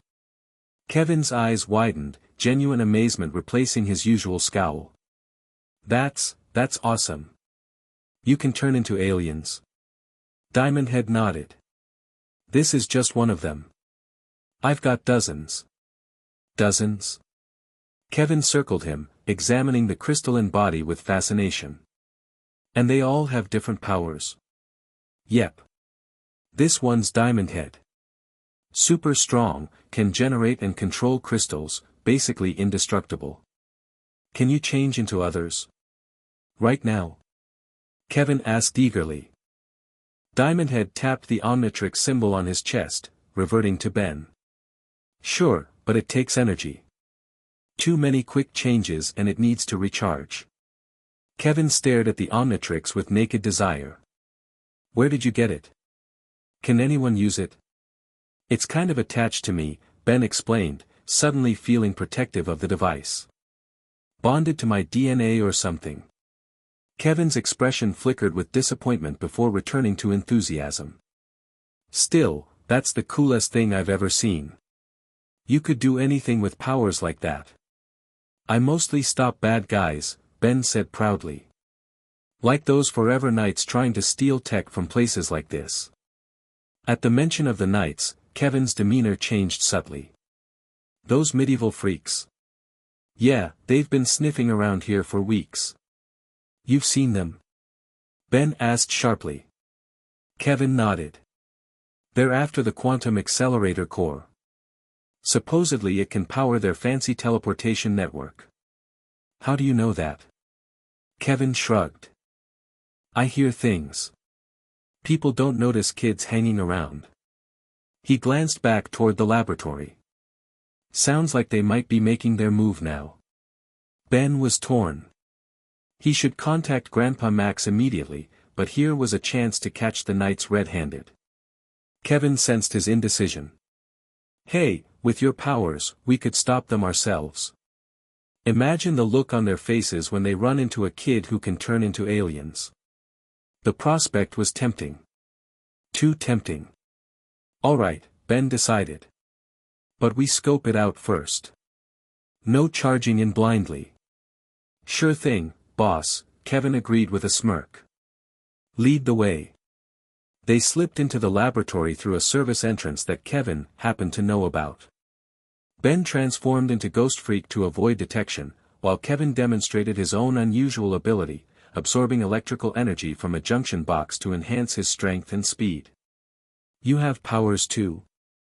Ghost Freak whispered as Kevin's hands glowed with absorbed energy. Something like that, Kevin replied. I can absorb energy and redirect it. Not as flashy as turning into aliens, but it gets the job done. They navigated through evacuated corridors, following the sounds of conflict. In the central research area, they found exactly what they expected, Forever Knights dismantling equipment while security guards lay unconscious nearby. That's the quantum core, Kevin whispered, pointing to a glowing device the Knights were carefully extracting from its housing. Major power source. Could run their whole operation for years. Ghost Freak surveyed the scene. 6 Knights, all heavily armed with energy weapons. Tough odds, but nothing he hadn't handled before. I'll distract them, he whispered to Kevin. You circle around and free those guards. Or, Kevin countered, you could turn into something really powerful and we just take them all down at once. Ghost Freak considered this. Alright. Stand back. He transformed again, this time into Heat Blast. Fire erupted around his hands as he stepped into view. Hey, tin cans. Isn't it a little hot to be wearing full armor? The Knights spun around, weapons raised. The Pyronite. Secure the core. Heat Blast hurled fireballs, forcing the Knights to scatter. You guys never learn, do you? Still stealing tech that doesn't belong to you. The lead Knight activated a wrist control, and suddenly ceiling sprinklers activated, dousing the room in water. We learn quite well, the Knight replied as steam hissed off Heat Blast's body. Water dampens a Pyronite's flames. Heat Blast grinned despite the discomfort. Good thing I'm not limited to one trick. He slapped the Omnitrix symbol, transforming into 4 arms. The massive, 4-armed alien charged forward, shrugging off energy blasts as he barreled into the knights. Meanwhile, Kevin had circled behind the conflict and reached the quantum core. Instead of helping the guards, however, he placed his hands on the device, absorbing its energy. Power surged through him, causing his body to glow with an eerie blue light. Kevin. 4-Arms called out, noticing his new friend's actions. What are you doing? Getting what I came for, Kevin replied, his voice distorted by the energy coursing through him. Thanks for the distraction, hero. 4-Arms knocked aside the last knight, turning to face Kevin in confusion. You're stealing the core. But you said the knights were after it. They are, Kevin confirmed, continuing to drain the device. But I need it more than they do. Do you have any idea how much power this thing has? With this, I could be unstoppable. 4-Arms took a step toward him. That's not how this works, Kevin. We're supposed to be stopping the bad guys, not becoming them. Kevin laughed harshly. Is that what you think this is about? Good guys and bad guys? Grow up, Ben. Power is power, and those who have it make the rules. I'm not letting you take that core, 4-Arms declared firmly. And who's going to stop me? You. Kevin's body crackled with absorbed energy. I don't think so, hero. He thrust his hands forward, releasing a devastating energy blast that caught 4-Arms squarely in the chest, sending the massive alien crashing through a wall. 4-Arms staggered to his feet, dazed but unhurt. Kevin, don't do this. But Kevin was already heading for the exit, the partially drained quantum core tucked under his arm. Sorry, Ben. No hard feelings, but I've got places to be and people to see. 4-Arms bounded after him, but Kevin used his absorbed energy to enhance his speed, staying just ahead. They burst out of the laboratory into the research park, startling civilians who scattered at the sight of the aliens and the glowing teenager. Kevin, stop. 4-Arms called out. That thing is dangerous. You can't control that much energy. Watch me, Kevin retorted, firing another energy blast that 4-Arms barely dodged. The quantum core in Kevin's arms pulsed erratically, its glow intensifying. Even with his limited scientific knowledge, Ben could tell something was wrong. The core's destabilizing, he warned. Put it down before it explodes. Kevin hesitated, looking at the increasingly unstable device. For a moment, uncertainty flickered across his face. 4-Arms took advantage of the pause to leap forward, grabbing both Kevin and the core. Let it go. Never. Kevin fought back, releasing another energy surge. The combination of their struggle and the unstable core proved catastrophic. With a blinding flash, the quantum core ruptured, releasing its energy in a concentrated burst. Both Kevin and 4-Arms were engulfed in the explosion. Ben felt the Omnitrix react strangely, as if resonating with the quantum energy. The world went white, then black. Ben. Ben, can you hear me? Ben opened his eyes to find Gwen leaning over him, concern etched on her face. He was human again, lying on a makeshift bed in the rust bucket. What happened? He groaned, sitting up slowly. Quantum core explosion, Max replied from the driver's seat. We felt the shockwave halfway across town. By the time we got there, you were unconscious and the core was destroyed. Ben's memories flooded back. Kevin. Where's Kevin? Max and Gwen exchanged grim looks. He's gone, Ben, Gwen said softly. But not in the way you think. Max pulled over and joined them at the table, bringing up a news report on Gwen's laptop. The headline read, Monster Attacks Quantum City Research Park. The footage showed a grotesque figure rampaging through the park, a misshapen being that seemed cobbled together from parts of Ben's aliens. One arm was Heatblast's fiery limb, another was Diamondhead's crystalline appendage. 4-Arms strength, XLR 8 speed, and more, all fused into a single, unstable entity. Is that Kevin? Ben whispered in horror. Max nodded gravely. The explosion seems to have merged his energy absorption abilities with DNA from the Omnitrix. He absorbed fragments of your alien forms. But how? The Omnitrix doesn't leak DNA. Under normal circumstances, no, Max agreed. But the quantum core created a dimensional rift. For a moment, the barriers between your transformations broke down. Ben stared at the screen, watching as the creature that had been Kevin smashed through police barricades. This is all my fault. I should never have shown him the Omnitrix. You couldn't have known, Gwen consoled him.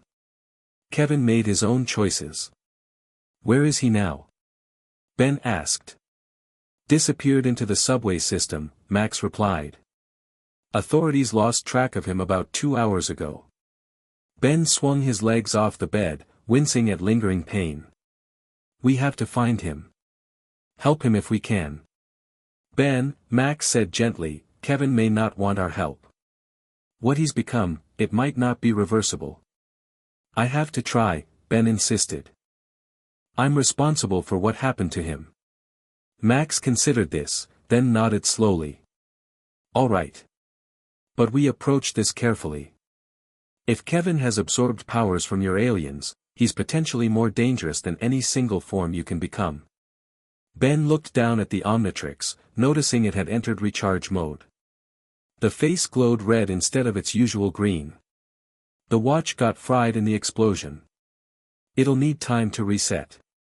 Good, Max declared firmly. That gives us time to make a plan instead of rushing in. As they discussed strategy, Ben couldn't shake the image of Kevin's transformation. One moment he'd been a troubled teenager, the next, a monstrous fusion of alien powers. The weight of the Omnitrix suddenly felt heavier on Ben's wrist than ever before. The Omnitrix remained in recharge mode for nearly 48 hours, the longest downtime since Ben had found it. They used the time to track Kevin's movements through Quantum City, following reports of sightings and incidents. He's getting more unstable, Gwen noted, marking another location on their map. The first day, he just ran and hid. Now he's actively attacking power stations, absorbing more energy. He's trying to stabilize his form, Max theorized. The alien DNA is conflicting with his human genetics. Without a buffer like the Omnitrix, his body is tearing itself apart. Ben examined the pattern of attacks. He's heading toward the nuclear plant outside the city. If he absorbs that kind of energy, it could either kill him or make him powerful enough to stabilize, Max finished grimly. Either way, we need to intercept him before he gets there. The Omnitrix suddenly beeped and its face turned from red to green. Ben felt the familiar surge as it reactivated. Just in time, he said, relief evident in his voice. Now we can. He was interrupted by a series of sharp beeps from one of Max's devices. His grandfather frowned, checking the readings. That's strange, Max muttered. I'm picking up an unusual signal. Definitely not terrestrial in origin. Kevin? Gwen asked. Max shook his head. Different signature entirely. And it's coming from, directly above us. They rushed outside the rust bucket and looked up. Hovering silently in the night sky was a metallic sphere about the size of a car, its surface etched with alien patterns. What is that? Ben asked, activating the Omnitrix just in case. Probe droid, Max replied tensely. Advanced model. Scanning technology, not local. The sphere emitted a red beam that swept across the area, passing over each of them in turn. When it reached Ben, it paused, the beam intensifying as it focused on the Omnitrix. It's scanning the watch. Ben exclaimed, pulling his arm back instinctively. Too late. The probe had completed its scan. With a mechanical whir, it deployed a series of smaller drones that dropped from its underside. Combat units. Max warned, pulling a weapon from inside his jacket. Take cover. The drones, each about the size of a basketball, swarmed toward them, focusing primarily on Ben. Their single red eyes tracked his movements as they fired short, concentrated energy pulse. "Going hero!" Ben shouted, selecting Diamond Head from the Omnitrix. The transformation was instant. Diamond Head raised crystalline arms to deflect the energy blasts, which bounced harmlessly off his mineral body. "Nice try, robot freaks." He formed his arm into a sharp blade, slicing through the nearest drone. Max fired his weapon, clearly not standard human technology, taking down 2 more drones with precise shots. Gwen took cover in the rust bucket, emerging moments later with a strange-looking device Tetrax had left them. "Try this," she called, tossing it to Diamond Head. He caught it one-handed, recognizing it as a Petrosapien energy deflector. Perfect. Activating the device, Diamond Head created a crystal prism that amplified and redirected the drone's own energy back at them. 3 more exploded in rapid succession. The main probe sphere, observing the battle, seemed to reach a decision. It recalled its remaining drones and began to ascend rapidly. "Oh no, you don't." Diamond Head transformed again, this time into Stinkfly, a large insectoid alien with 4 wings and a tail that could fire sticky, toxic goo. Stinkfly launched into the air, pursuing the retreating probe. "You don't scan me and just leave. Who sent you?" The probe accelerated, but Stinkfly kept pace, firing globs of adhesive slime at its propulsion vents. The sphere wobbled as the goo hardened, clogging its systems. "Gotcha!" Stinkfly declared triumphantly. In response, the probe's surface reconfigured, extending a series of vicious-looking cutting implements. "Oh!" The probe spun rapidly, becoming a whirling ball of blades that shot toward Stinkfly. He dodged the first pass, but the probe reversed direction with surprising agility, catching one of his wings. "Aff!" Stinkfly tumbled, struggling to maintain altitude with a damaged wing. New plan. He transformed mid-fall into Cannonbolt, curling into a protective ball as he crashed back to Earth. The impact created a substantial crater, but the armored alien emerged unharmed.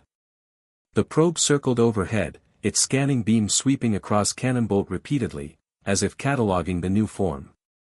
"It's collecting data on each transformation." Max shouted. "It's specifically targeting the Omnitrix." Cannonbolt uncurled, glaring up at the hovering sphere. "Then let's give it something it can't handle." He transformed again, this time into Upgrade. The liquid metal alien launched himself upward, stretching his malleable body to reach the probe. "Let's see what makes you tick," Upgrade declared, enveloping the sphere and merging with its systems. From inside, Ben could access the probe's programming, and what he found was disturbing. The device was transmitting detailed scans of each alien form to a distant receiver.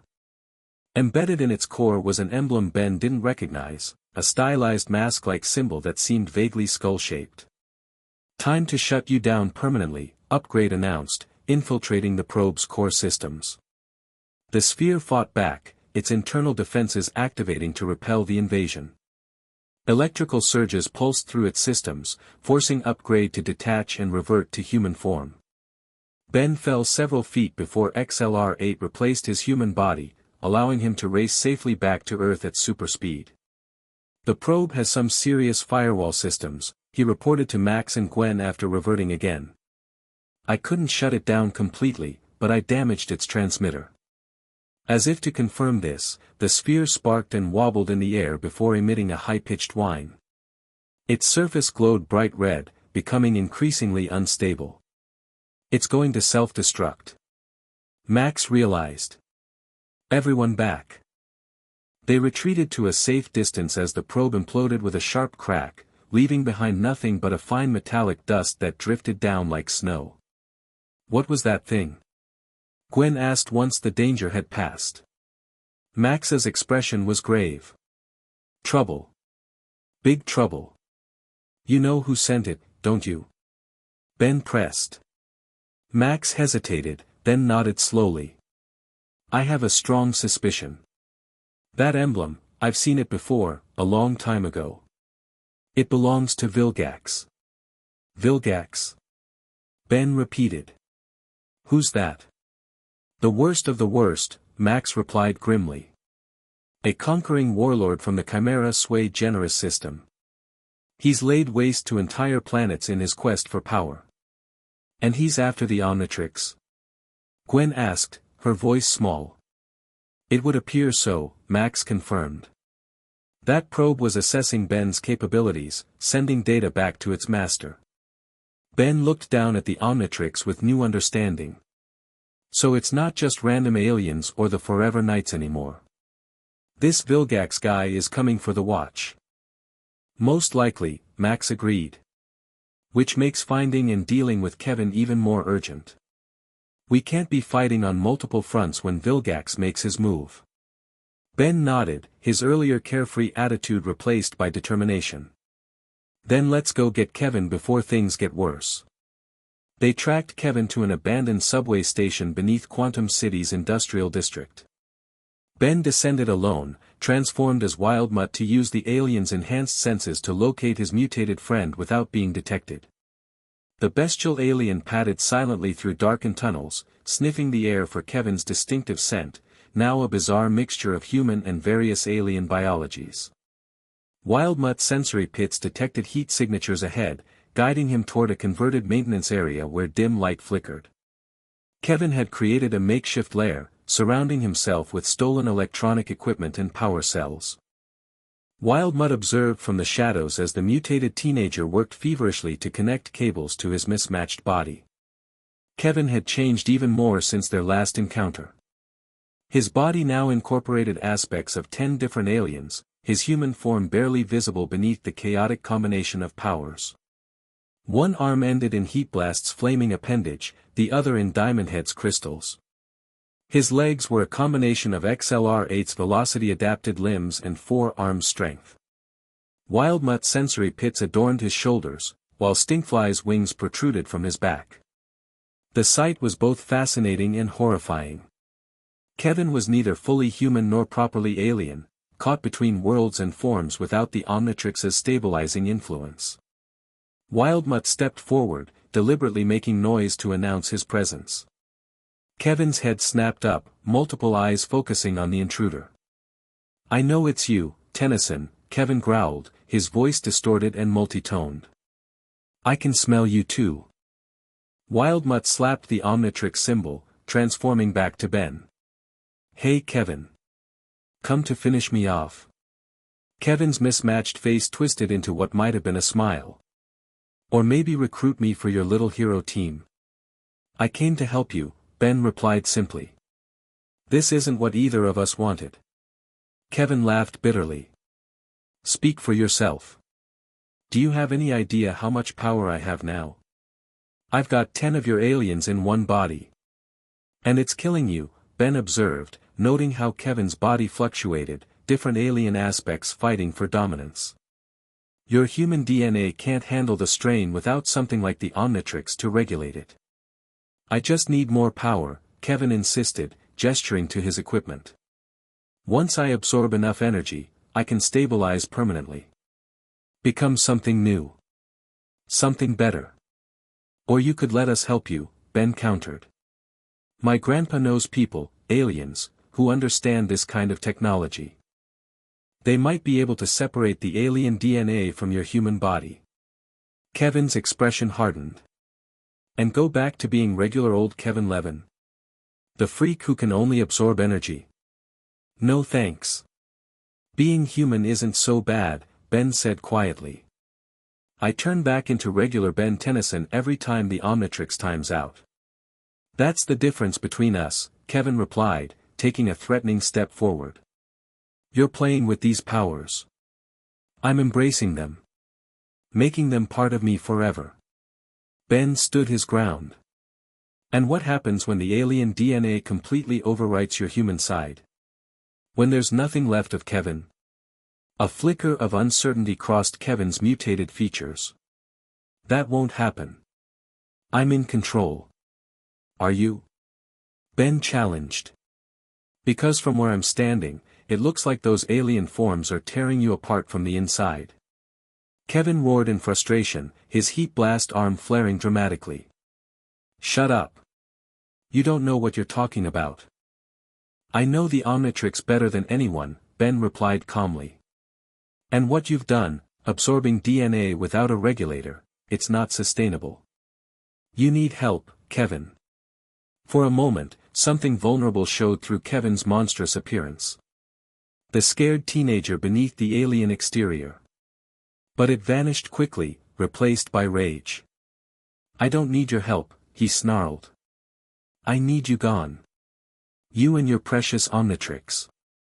He lunged forward with XLR-8 speed, catching Ben off guard.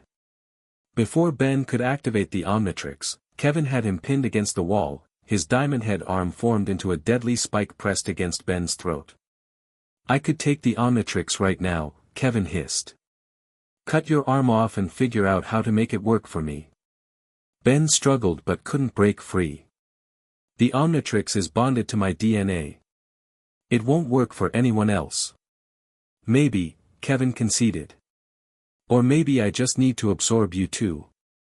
Your human DNA and the watch together. His grip tightened, and Ben felt the diamond head spike press harder against his skin. This wasn't going as planned. Kevin, listen to me, Ben gasped. There are worse things out there than whatever you're dealing with. Things coming for the Omnitrix. We need to work together, not fight each other. What things? Kevin demanded, his curiosity temporarily overriding his anger. Something called Vilgax, Ben explained quickly. Some kind of alien warlord who destroys planets.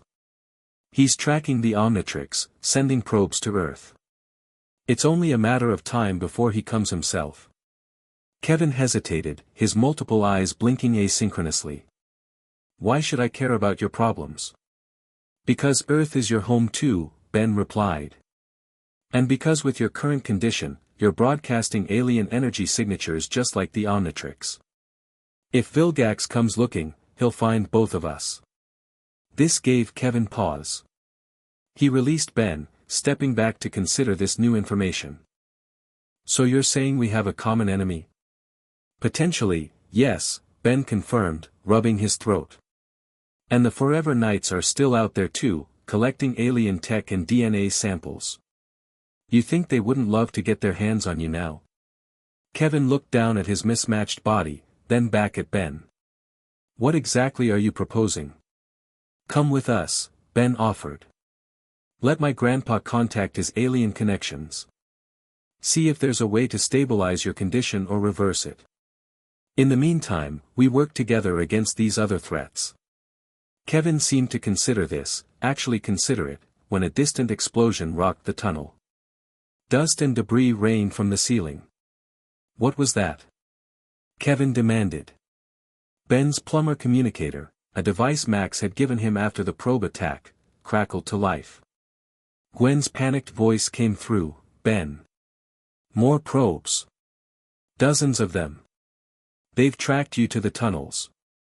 Kevin's expression darkened. You led them right to me. Not intentionally. Ben protested.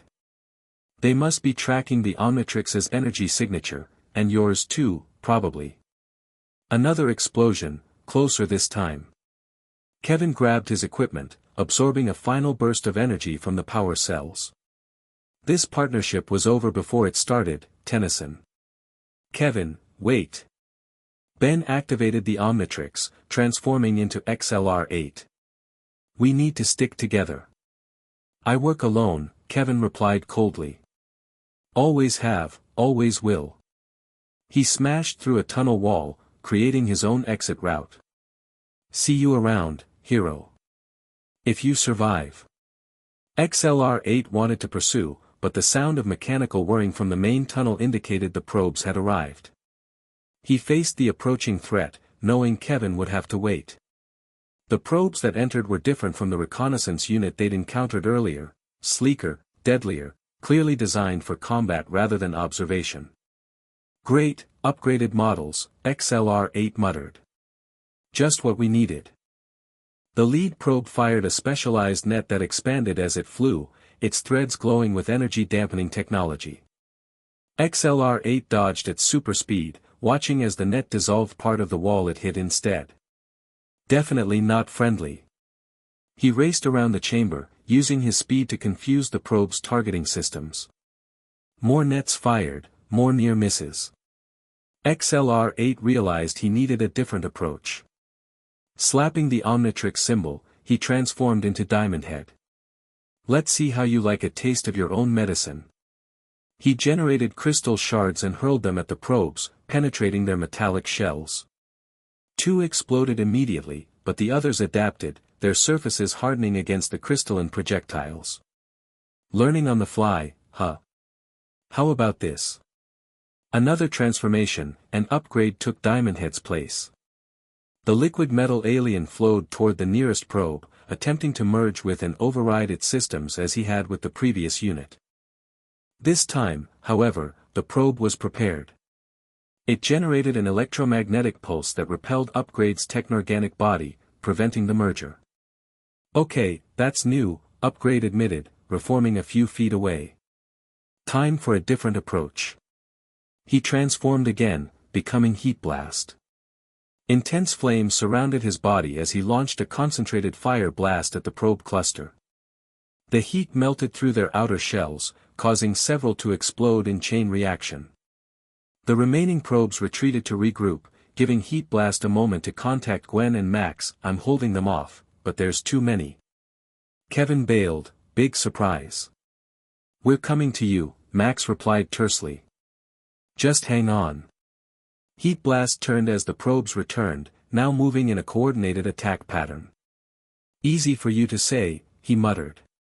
The battle intensified as the probes adapted to each of Ben's transformations. When Heat Blast's flames proved effective, they deployed heat shields. When he switched to 4 arms for raw strength, they maintained distance and used ranged attacks. For every alien advantage, the probes developed a counter. Their learning, Ben realized after reverting briefly to human form before selecting Cannonbolt. Each transformation gives them more data. The Omnitrix beeped warning, indicating it was approaching recharge mode after so many rapid transformations. Ben needed to end this quickly. As Cannonbolt, he curled into his armored sphere form and launched himself at the tunnel ceiling rather than the probes directly. The impact collapsed the tunnel section, burying several probes under tons of rock and debris. Taking advantage of the confusion, Ben transformed one final time into XLR-8, using his speed to escape the collapsing tunnel system. He emerged into daylight to find Max and Gwen fighting off another group of probes near the rust bucket.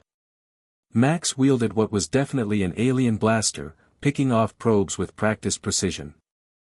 Gwen, surprisingly, seemed to be manifesting some kind of energy fields, translucent blue shields that blocked the probe's attacks. Gwen. XLR-8 skidded to a halt beside her. Since when can you do that? Since about 10 minutes ago, she replied, strain evident in her voice as she maintained the shield. Kind of figuring it out as I go. XLR-8 nodded, then raced around the perimeter, creating a vortex that captured several probes and smashed them together. Any sign of Kevin? Max asked between shots. Gone, XLR-8 confirmed. Didn't want my help. Didn't want to help us either. Can't say I'm surprised, Max admitted. But we've got bigger problems at the moment. As if to emphasize his point, the sky darkened as a much larger ship descended through the clouds, a massive, tentacled vessel that dwarfed the rust bucket. Please tell me that's not who I think it is, XLR-8 said, reverting to Ben as the Omnitrix finally timed out. Vilgax, Max confirmed grimly. Looks like he got tired of sending probes. The ship hovered ominously, its shadow falling over them like a physical weight. A beam of light shot down, projecting a holographic image of a massive, squid-like alien with glowing red eyes and a breathing apparatus covering the lower portion of his face. Attention, inhabitants of Earth, the figure's voice boomed. I am Vilgax, conqueror of worlds. I have come for the Omnitrix. Surrender it immediately, or watch your pitiful planet burn. The hologram focused on Ben specifically, as if Vilgax could see him despite the distance. I know you have it, child. You cannot hide from me. Ben swallowed hard but stood tall. If you want the Omnitrix, come and get it yourself. I've beaten everything else you've sent so far. The holographic Vilgax seemed to smile beneath his breathing apparatus. Your confidence is amusing but misplaced. Prepare yourself, Ben Tennyson. Our meeting is inevitable.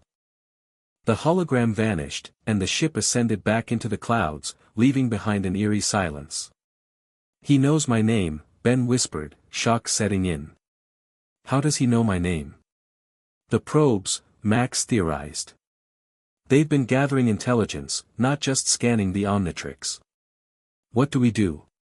Gwen asked, her newfound energy powers fading as her adrenaline subsided. Max's expression was grimmer than Ben had ever seen it. We prepare for war. Chapter 3, Worlds collide. The rust bucket tore down the empty highway at 90 miles per hour, engine roaring as Max pushed the old RV harder than Ben had ever seen. 3 days since Vilgax's holographic appearance, and they hadn't stopped running. Any change? Max called over his shoulder. Gwen looked up from her laptop, dark circles under her eyes.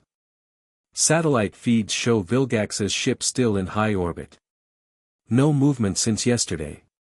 He's waiting for something, Ben muttered, staring at the Omnitrix. He'd barely slept since the confrontation, spending hours scrolling through alien forms, memorizing capabilities, practicing quick-change combinations.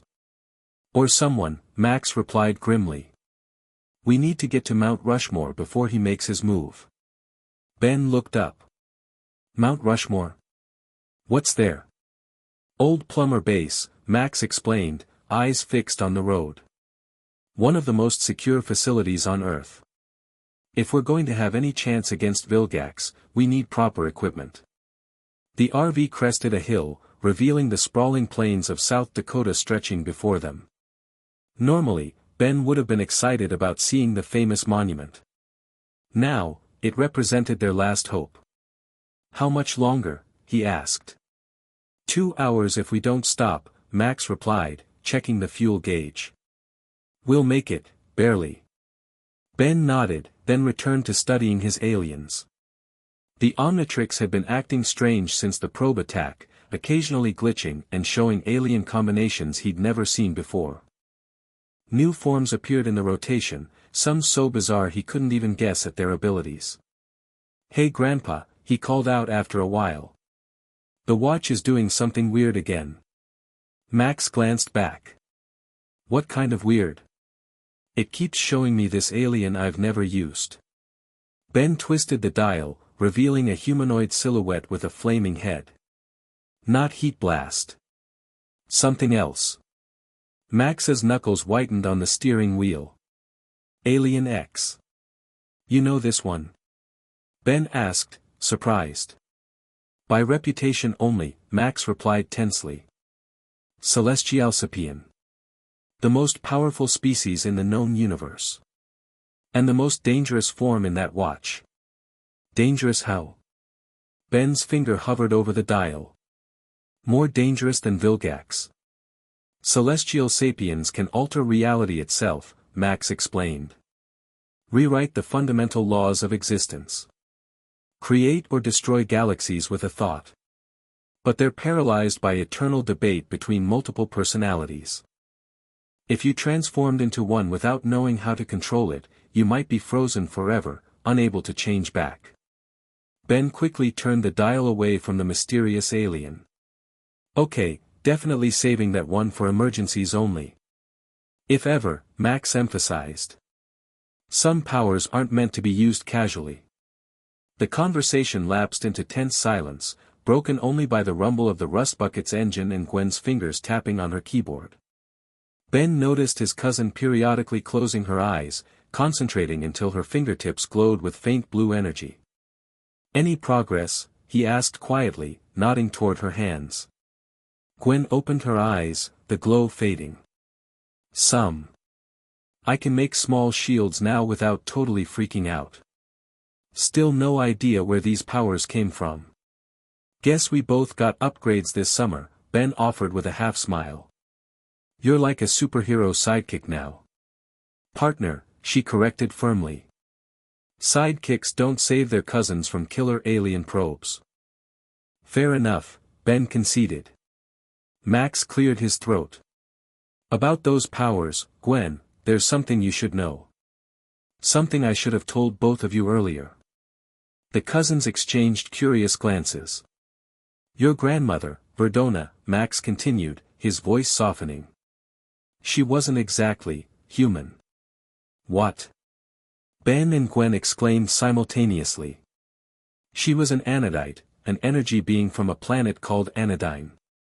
They're composed of pure mana, life energy that permeates the universe. What some cultures call magic. Gwen stared at her faintly glowing hands. So I'm part alien. Both of you have Anodite heritage, Max confirmed. Though it seems only Gwen inherited the spark. Ben blinked rapidly, processing this revelation. So when you married Grandma? I knew exactly what she was, Max finished, a rare smile softening his features. The plumbers weren't just about stopping hostile aliens. Sometimes we helped those who came in peace. Sometimes, we fell in love with them. Why didn't you tell us? Gwen asked, not accusingly but with genuine curiosity. Max sighed heavily. I wanted you to have normal childhoods. And after Verdona returned to Anodyne, it seemed easier to let that part of our family history fade away. He glanced at Ben's wrist. Until the Omnitrix found its way to Ben. Nothing's been normal since, Ben observed, looking out the window at the passing landscape. No, Max agreed. And after Vilgax, it likely never will be again. Mount Rushmore loomed ahead as the sun began to set, casting long shadows across the presidential faces. Max drove past the main tourist center, taking a maintenance road that wound behind the monument. Tourists think the base is just a maintenance building, he explained as they approached what looked like an ordinary storage facility. The perfect cover for one of the most advanced alien tech repositories on Earth. He parked the rust bucket and retrieved what appeared to be an ordinary keycard from his wallet. Leading them to a nondescript door, he swiped the card through a hidden scanner. Nothing happened. Max frowned, trying again. Still nothing. That's strange, he muttered. My clearance should still work, retired or not. Maybe they changed the locks. Ben suggested. Max shook his head. Plumber facilities are designed to recognize former operatives indefinitely. Something's wrong. He moved to a seemingly solid rock face and pressed his palm against it. A small section slid aside, revealing an old-fashioned numeric keypad. Emergency access, he explained, punching in a complex sequence. Should bypass the main security systems. The door slid open with a pneumatic hiss, revealing darkness beyond. Max pulled a flashlight from his pocket.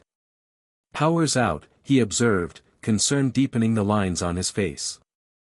The backup generator should have kicked in automatically. They entered cautiously. The air inside felt stale, undisturbed for what might have been months or years. Their footsteps echoed in the darkness as Max led them down a sloping corridor. How long since you've been here? Gwen whispered. Almost 10 years, Max admitted. But plumber bases are maintained regardless of activity levels. Something's definitely wrong. They reached what appeared to be the main control center, a large chamber filled with dust-covered consoles and blank screens. Max moved directly to a central terminal and pulled a lever beneath it. Emergency lighting flickered to life, bathing the room in dim red glow. Manual override, he explained. No electronics, just old-fashioned mechanics. In the improved lighting, they could see signs of conflict, scorch marks on walls, shattered equipment, and most disturbing, deep gouges in metal surfaces that looked like claw marks. What happened here? Ben asked, tracing one particularly deep laceration in a solid steel door. Attack, Max replied grimly, examining the damage. And not recent. Months ago, at least. He moved to a weapons locker and entered another code. The door opened to reveal, emptiness. Cleaned out. Whoever hit this place took everything. But who could attack a secret base? Gwen wondered. And why didn't other plumbers respond? Max's expression darkened. That's what worries me. Either the other plumbers were compromised, or what? Ben pressed. Or there aren't any other active plumbers left on Earth, Max finished quietly. The implications hung heavy in the air. If Earth's defenders had been systematically eliminated, it painted a disturbing picture of preparation, someone clearing the board before making their move. Ben activated the Omnitrix, scrolling to gray matter. Maybe I can get the computers working. See if there's any record of what happened. Good thinking, Max agreed. In a flash of green light, the diminutive Galvan stood where Ben had been. Gray matter immediately scurried up to the main console, his enhanced intelligence analyzing the damage. Primary power couplings have been severed, he noted in his nasal voice. But the data cores appear intact. If I can crosswire the emergency systems to the main database. His tiny fingers worked with incredible speed, reconnecting circuits and bypassing damaged components. After several minutes, one of the screens flickered reluctantly to life, displaying a distorted plumber insignia. I've accessed the security logs, Gray Matter announced. Last entry was, 4 months ago. The screen changed to show security camera footage. A tall, armored figure strode through the corridors they had just traversed, methodically destroying everything in his path. Behind him marched robotic drones similar to those that had attacked Ben. Vilgax, Max whispered, his face ashen. He's been planning this for months. The footage continued, showing Vilgax accessing the base's armory, communications array, and finally the central database. The alien warlord interfaced directly with the computer system, downloading vast amounts of data. He took everything, Gray Matter realized. Weapons schematics, alien tech catalogs, personnel files. He looked up at Max, his large eyes wide with concern. And the complete registry of all plumber agents on Earth. Max slumped against a console. He's been hunting them. Systematically eliminating Earth's defenders before coming after the Omnitrix. Gray Matter continued accessing files. There's more. He downloaded all available data on the Omnitrix, including theoretical methods to remove it from its host. Ben slapped the Omnitrix symbol, reverting to human form, suddenly feeling very vulnerable. You mean he knows how to cut it off me? Possibly, Max admitted. The plumbers had limited information on the device, but enough to be dangerous in the wrong hands. Gwen moved to another console. If this place is compromised, why are we here? What did you hope to find? Max crossed to a seemingly blank wall and pressed his palm against it. A hidden panel slid aside, revealing a small alcove containing a single metal case. This, he said, retrieving the case. Emergency protocols dictate certain technologies be kept in isolated storage, disconnected from main systems. Even Vilgax wouldn't know about this. He opened the case to reveal what looked like a high-tech rifle, though unlike any weapon Ben had seen before. Its design was sleek, almost organic, with pulsing blue energy visible through transparent sections. Null void projector, Max explained. Capable of creating a dimensional portal to a pocket universe used as a prison for the most dangerous alien criminals. It may be our only chance against Vilgax. We can't defeat him, but we might be able to banish him. One shot to save the world, Ben murmured. No pressure. There's more, Max continued, reaching deeper into the alcove. He withdrew several smaller devices. Personal shields, energy weapons, communication units that operate on frequencies Vilgax can't monitor. Not much, but better than nothing. They gathered the equipment, distributing it among themselves. Max handed Gwen a small, diamond-shaped crystal. This might help with your developing abilities, he told her. It's an anodite focus crystal. Your grandmother left it here years ago. Gwen took the crystal reverently. The moment her fingers touched it, it glowed with vibrant pink energy that seemed to resonate with her own blue aura. It's warm, she whispered, surprised. It responds to your energy, Max explained. With practice, you can channel your powers through it, amplifying and directing them more effectively. Ben examined the weapons and gadgets with growing determination. So we have a plan now, right? Track down Vilgax and blast him into this null void place before he can get the Omnitrix. Not exactly, Max replied. The projector needs time to charge between worlds. And Vilgax won't be alone, he'll have drones, maybe other mercenaries. We need to isolate him somehow, get him in position for a clear shot. Bait, Ben realized. You need bait. Me. Absolutely not, Max said firmly. I'm not using my grandson as bait for one of the most dangerous beings in the galaxy. But it makes sense, Ben argued. He wants the Omnitrix. I have the Omnitrix. Draw him in, keep him busy, you take the shot. It's too dangerous, Max insisted. Everything about this summer has been dangerous, Ben countered. But now we're talking about the whole planet.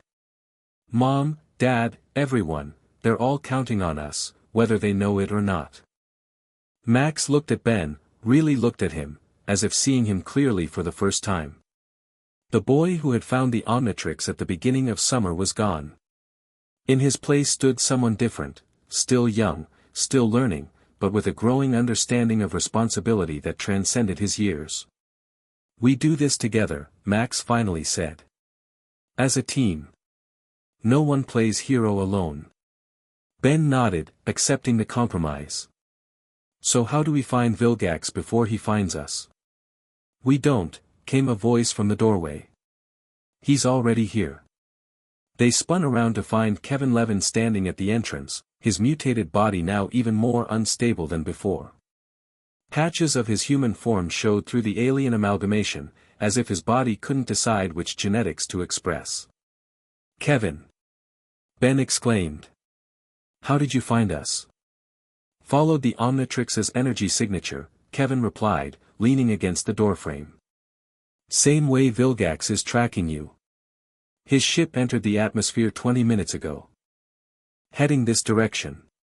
Why are you telling us this? Gwen asked suspiciously. Last time we saw you, you weren't exactly team player material. Kevin's mismatched face formed what might have been a smirk. Let's just say Vilgax and I had a little chat. He offered me a deal, help him find you, and he'd stabilize my condition. He gestured to his fluctuating form. Turns out his idea of stabilizing meant dissection and experimentation. I declined.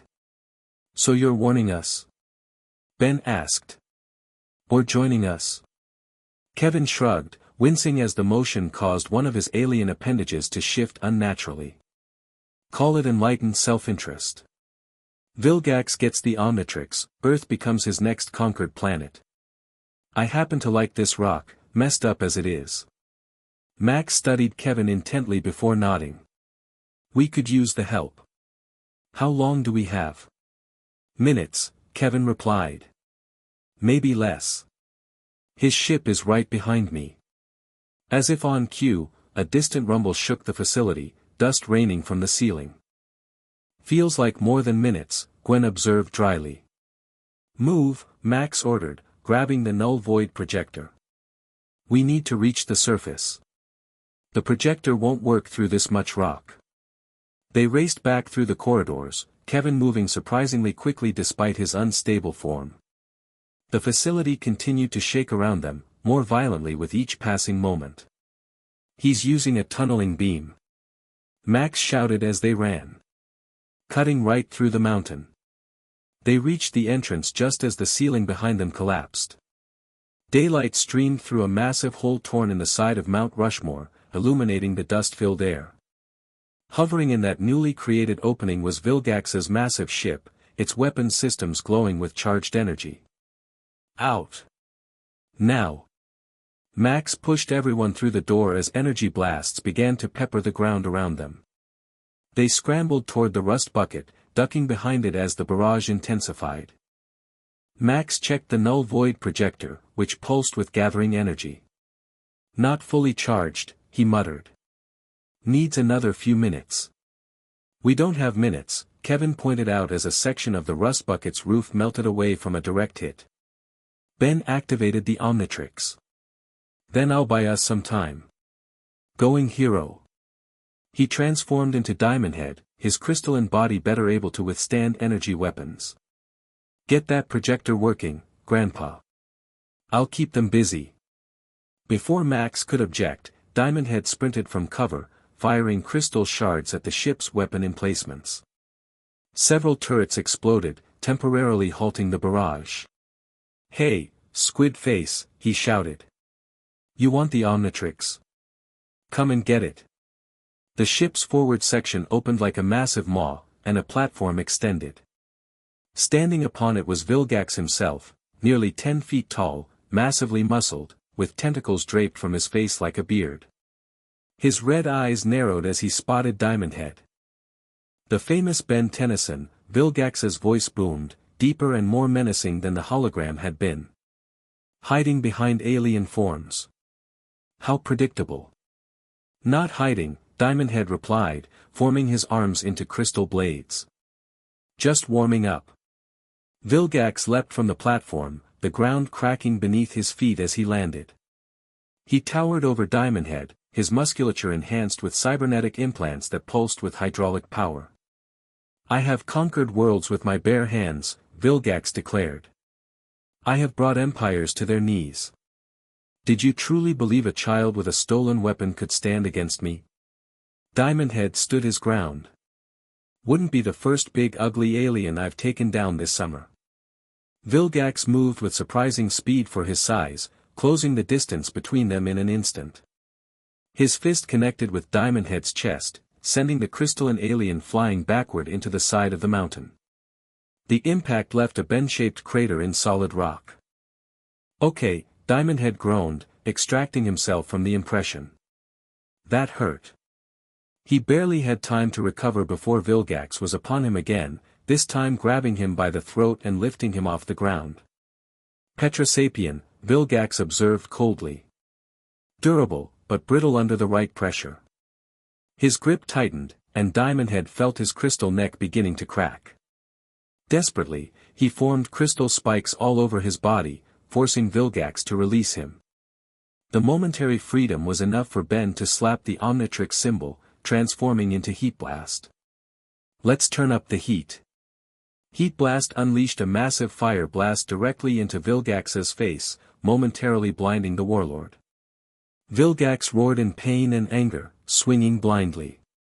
Heat Blast dodged, using his fire powers to jet upward and gain distance. Pyronite, Vilgax growled, his vision clearing. Impressive heat generation, but limited tactical applications. From a wrist gauntlet, Vilgax fired a condensed burst of what appeared to be foam. It expanded rapidly, engulfing Heat Blast and instantly hardening, smothering his flames. Fire suppression compound, Vilgax explained as Heat Blast struggled within the rapidly solidifying material. I've studied all your transformations, child. I know every strength, every weakness. Inside the hardening foam, Ben managed to reach the Omnitrix symbol, transforming once more. The foam bulged and then shattered as 4 arms burst free, flexing all 4 massive limbs. Study this. 4 arms charged, delivering a powerful 4-armed punch directly to Vilgax's midsection. The blow actually staggered the warlord, pushing him back several feet. Vilgax's eyes widened in surprise, then narrowed in what might have been respect. Tetraman strength, he acknowledged. Combined with human tenacity. Perhaps you are more worthy than I initially believed. 4 arms pressed his advantage, launching a barrage of blows that forced Vilgax into a defensive posture. For a moment, it seemed Ben might actually be gaining the upper hand. Then Vilgax caught all 4 of Ben's arms in mid-punch. With a savage twist, he used Ben's own momentum to hurl the Tetramand form through the air. Four arms crashed through several trees before coming to a stop against a large boulder. Ben! Gwen shouted from their position near the rust bucket. The crystal in her hand pulsed with energy as she raised her other palm, generating a shield that deflected a blast from one of the ship's remaining weapons. Max checked the null void projector again. Almost charged. We need Vilgax in one place, directly in the beam's path. Kevin looked between the charging projector and the distant battle. I've got an idea. But you're not going to like it. Before Max could respond, Kevin sprinted toward the fight, his unstable body fluctuating as he pushed it to its limits. Four arms staggered to his feet, shaking off the impact. Vilgax approached methodically, in no rush, like a predator confident in its eventual victory. Your transformations are impressive, Vilgax conceded, but ultimately futile. The Omnitrix belongs with someone who understands its true purpose. And that's you. Four arms shot back. What exactly do you want it for? Universal domination not enough already? The Omnitrix was never meant to be a weapon, Vilgax replied, surprising Ben. It was designed as a tool of understanding, allowing the wearer to experience life as other species. To build bridges between worlds. Then why do you want it? Four arms demanded, buying time as he assessed his options. Because in the wrong hands, even a tool of peace can become the greatest weapon ever created. Vilgax's eyes gleamed with cruel purpose. Imagine armies with the ability to transform at will, adapting to any battlefield. Soldiers who could infiltrate any world by becoming its native species. The ultimate tool of conquest. Not happening, Four Arms declared, slapping the Omnitrix symbol again. This time, he became XLR-8, using the speed form to dash behind Vilgax before the warlord could react. He delivered a series of rapid strikes to vulnerable points on Vilgax's armor, joints, power couplings, environmental regulators. Vilgax growled in frustration, trying to track XLR-8's movements but always a second too slow. Your species' speed is impressive, but limited by stamina. You cannot maintain this pace indefinitely. Don't need indefinite, XLR-8 replied, continuing his high-speed assault. Just long enough. Vilgax suddenly slammed both fists into the ground, creating a shockwave that disrupted XLR-8's footing. The momentary stumble was all Vilgax needed. He grabbed XLR-8 by the tail, swinging the speedster into the ground with bone-crushing force. Before Ben could recover, Vilgax planted a massive foot on his chest, pinning him in place. Enough games. The Omnitrix. Now. XLR-8 struggled futilely against the immense pressure. Sorry, no returns or exchanges. Then I'll take it, and your arm with it, Vilgax declared coldly, reaching down. A blur of mismatched alien parts slammed into Vilgax from the side, knocking the warlord off XLR-8. Kevin, using his amalgamated powers, had entered the fray. Pick on someone your own mutation level, Kevin growled, his diamond head arm formed into a blade. Vilgax rose, studying Kevin with clinical interest. Fascinating. Human DNA merged with multiple alien genomes. Unstable but functional. You would make an excellent specimen for study. Pass, Kevin replied, firing a heat blast from his heat blast arm while simultaneously charging forward with XLR-8's speed. The combination caught Vilgax off guard. Kevin delivered a crystal-enhanced punch with his diamond head arm, actually cracking Vilgax's armor. The warlord staggered, genuinely surprised by the effectiveness of the attack. XLR-8 seized the opportunity, dashing to Kevin's side. Working together now? Don't get used to it, Kevin grunted, his body fluctuating painfully. Can't hold this form much longer. Your grandpa ready yet? XLR-8 glanced toward the rust bucket, where Max was positioning the now glowing null void projector. Almost. We need to get Vilgax in front of that beam. Kevin nodded. Follow my lead. As Vilgax recovered, Kevin unleashed the full array of his absorbed powers: Stinkfly's slime to reduce traction, Diamondhead's crystals to limit movement, Heatblast's fire to create a perimeter.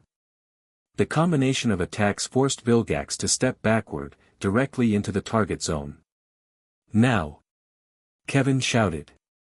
XLR-8 slapped the Omnitrix symbol, transforming into Cannonbolt. The armored alien curled into a ball and launched himself directly at Vilgax, striking with incredible momentum. The impact sent the warlord flying toward the rust bucket, and directly into the path of the null void projector. "Max! Now!" Kevin yelled. Max activated the projector. A beam of swirling energy erupted from its barrel, striking the space just in front of where Vilgax was about to land. The beam expanded into a swirling dimensional portal, a window into a chaotic, asteroid-filled void. Vilgax, airborne from Cannonbolt's impact, was perfectly aligned with the portal. For a moment, victory seemed certain. Then Vilgax fired a cable from his gauntlet, anchoring himself to the ground and halting his trajectory just short of the portal. With incredible strength, he began pulling himself away from the swirling vortex. "No!" Max adjusted the projector, trying to reposition the portal, but its energy was already committed. Kevin looked at his unstable body, then at the struggling Vilgax, and made a decision.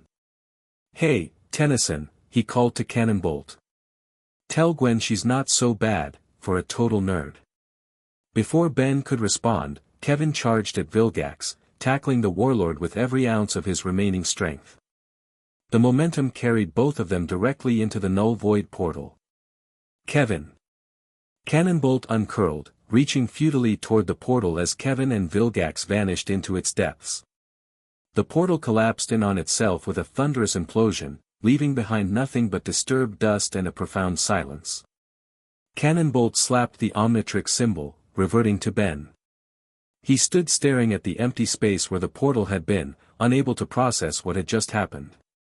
"He sacrificed himself," Gwen whispered, joining Ben. "To save us."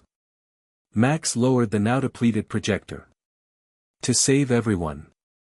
Above them, Vilgax's ship, suddenly without its master's control, began to drift aimlessly.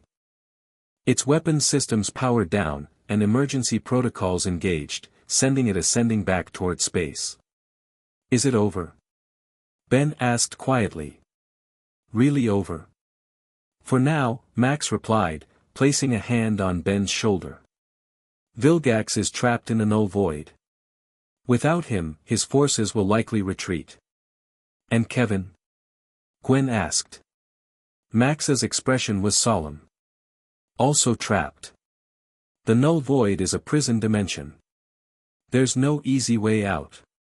Ben stared at the Omnitrix, emotions warring within him.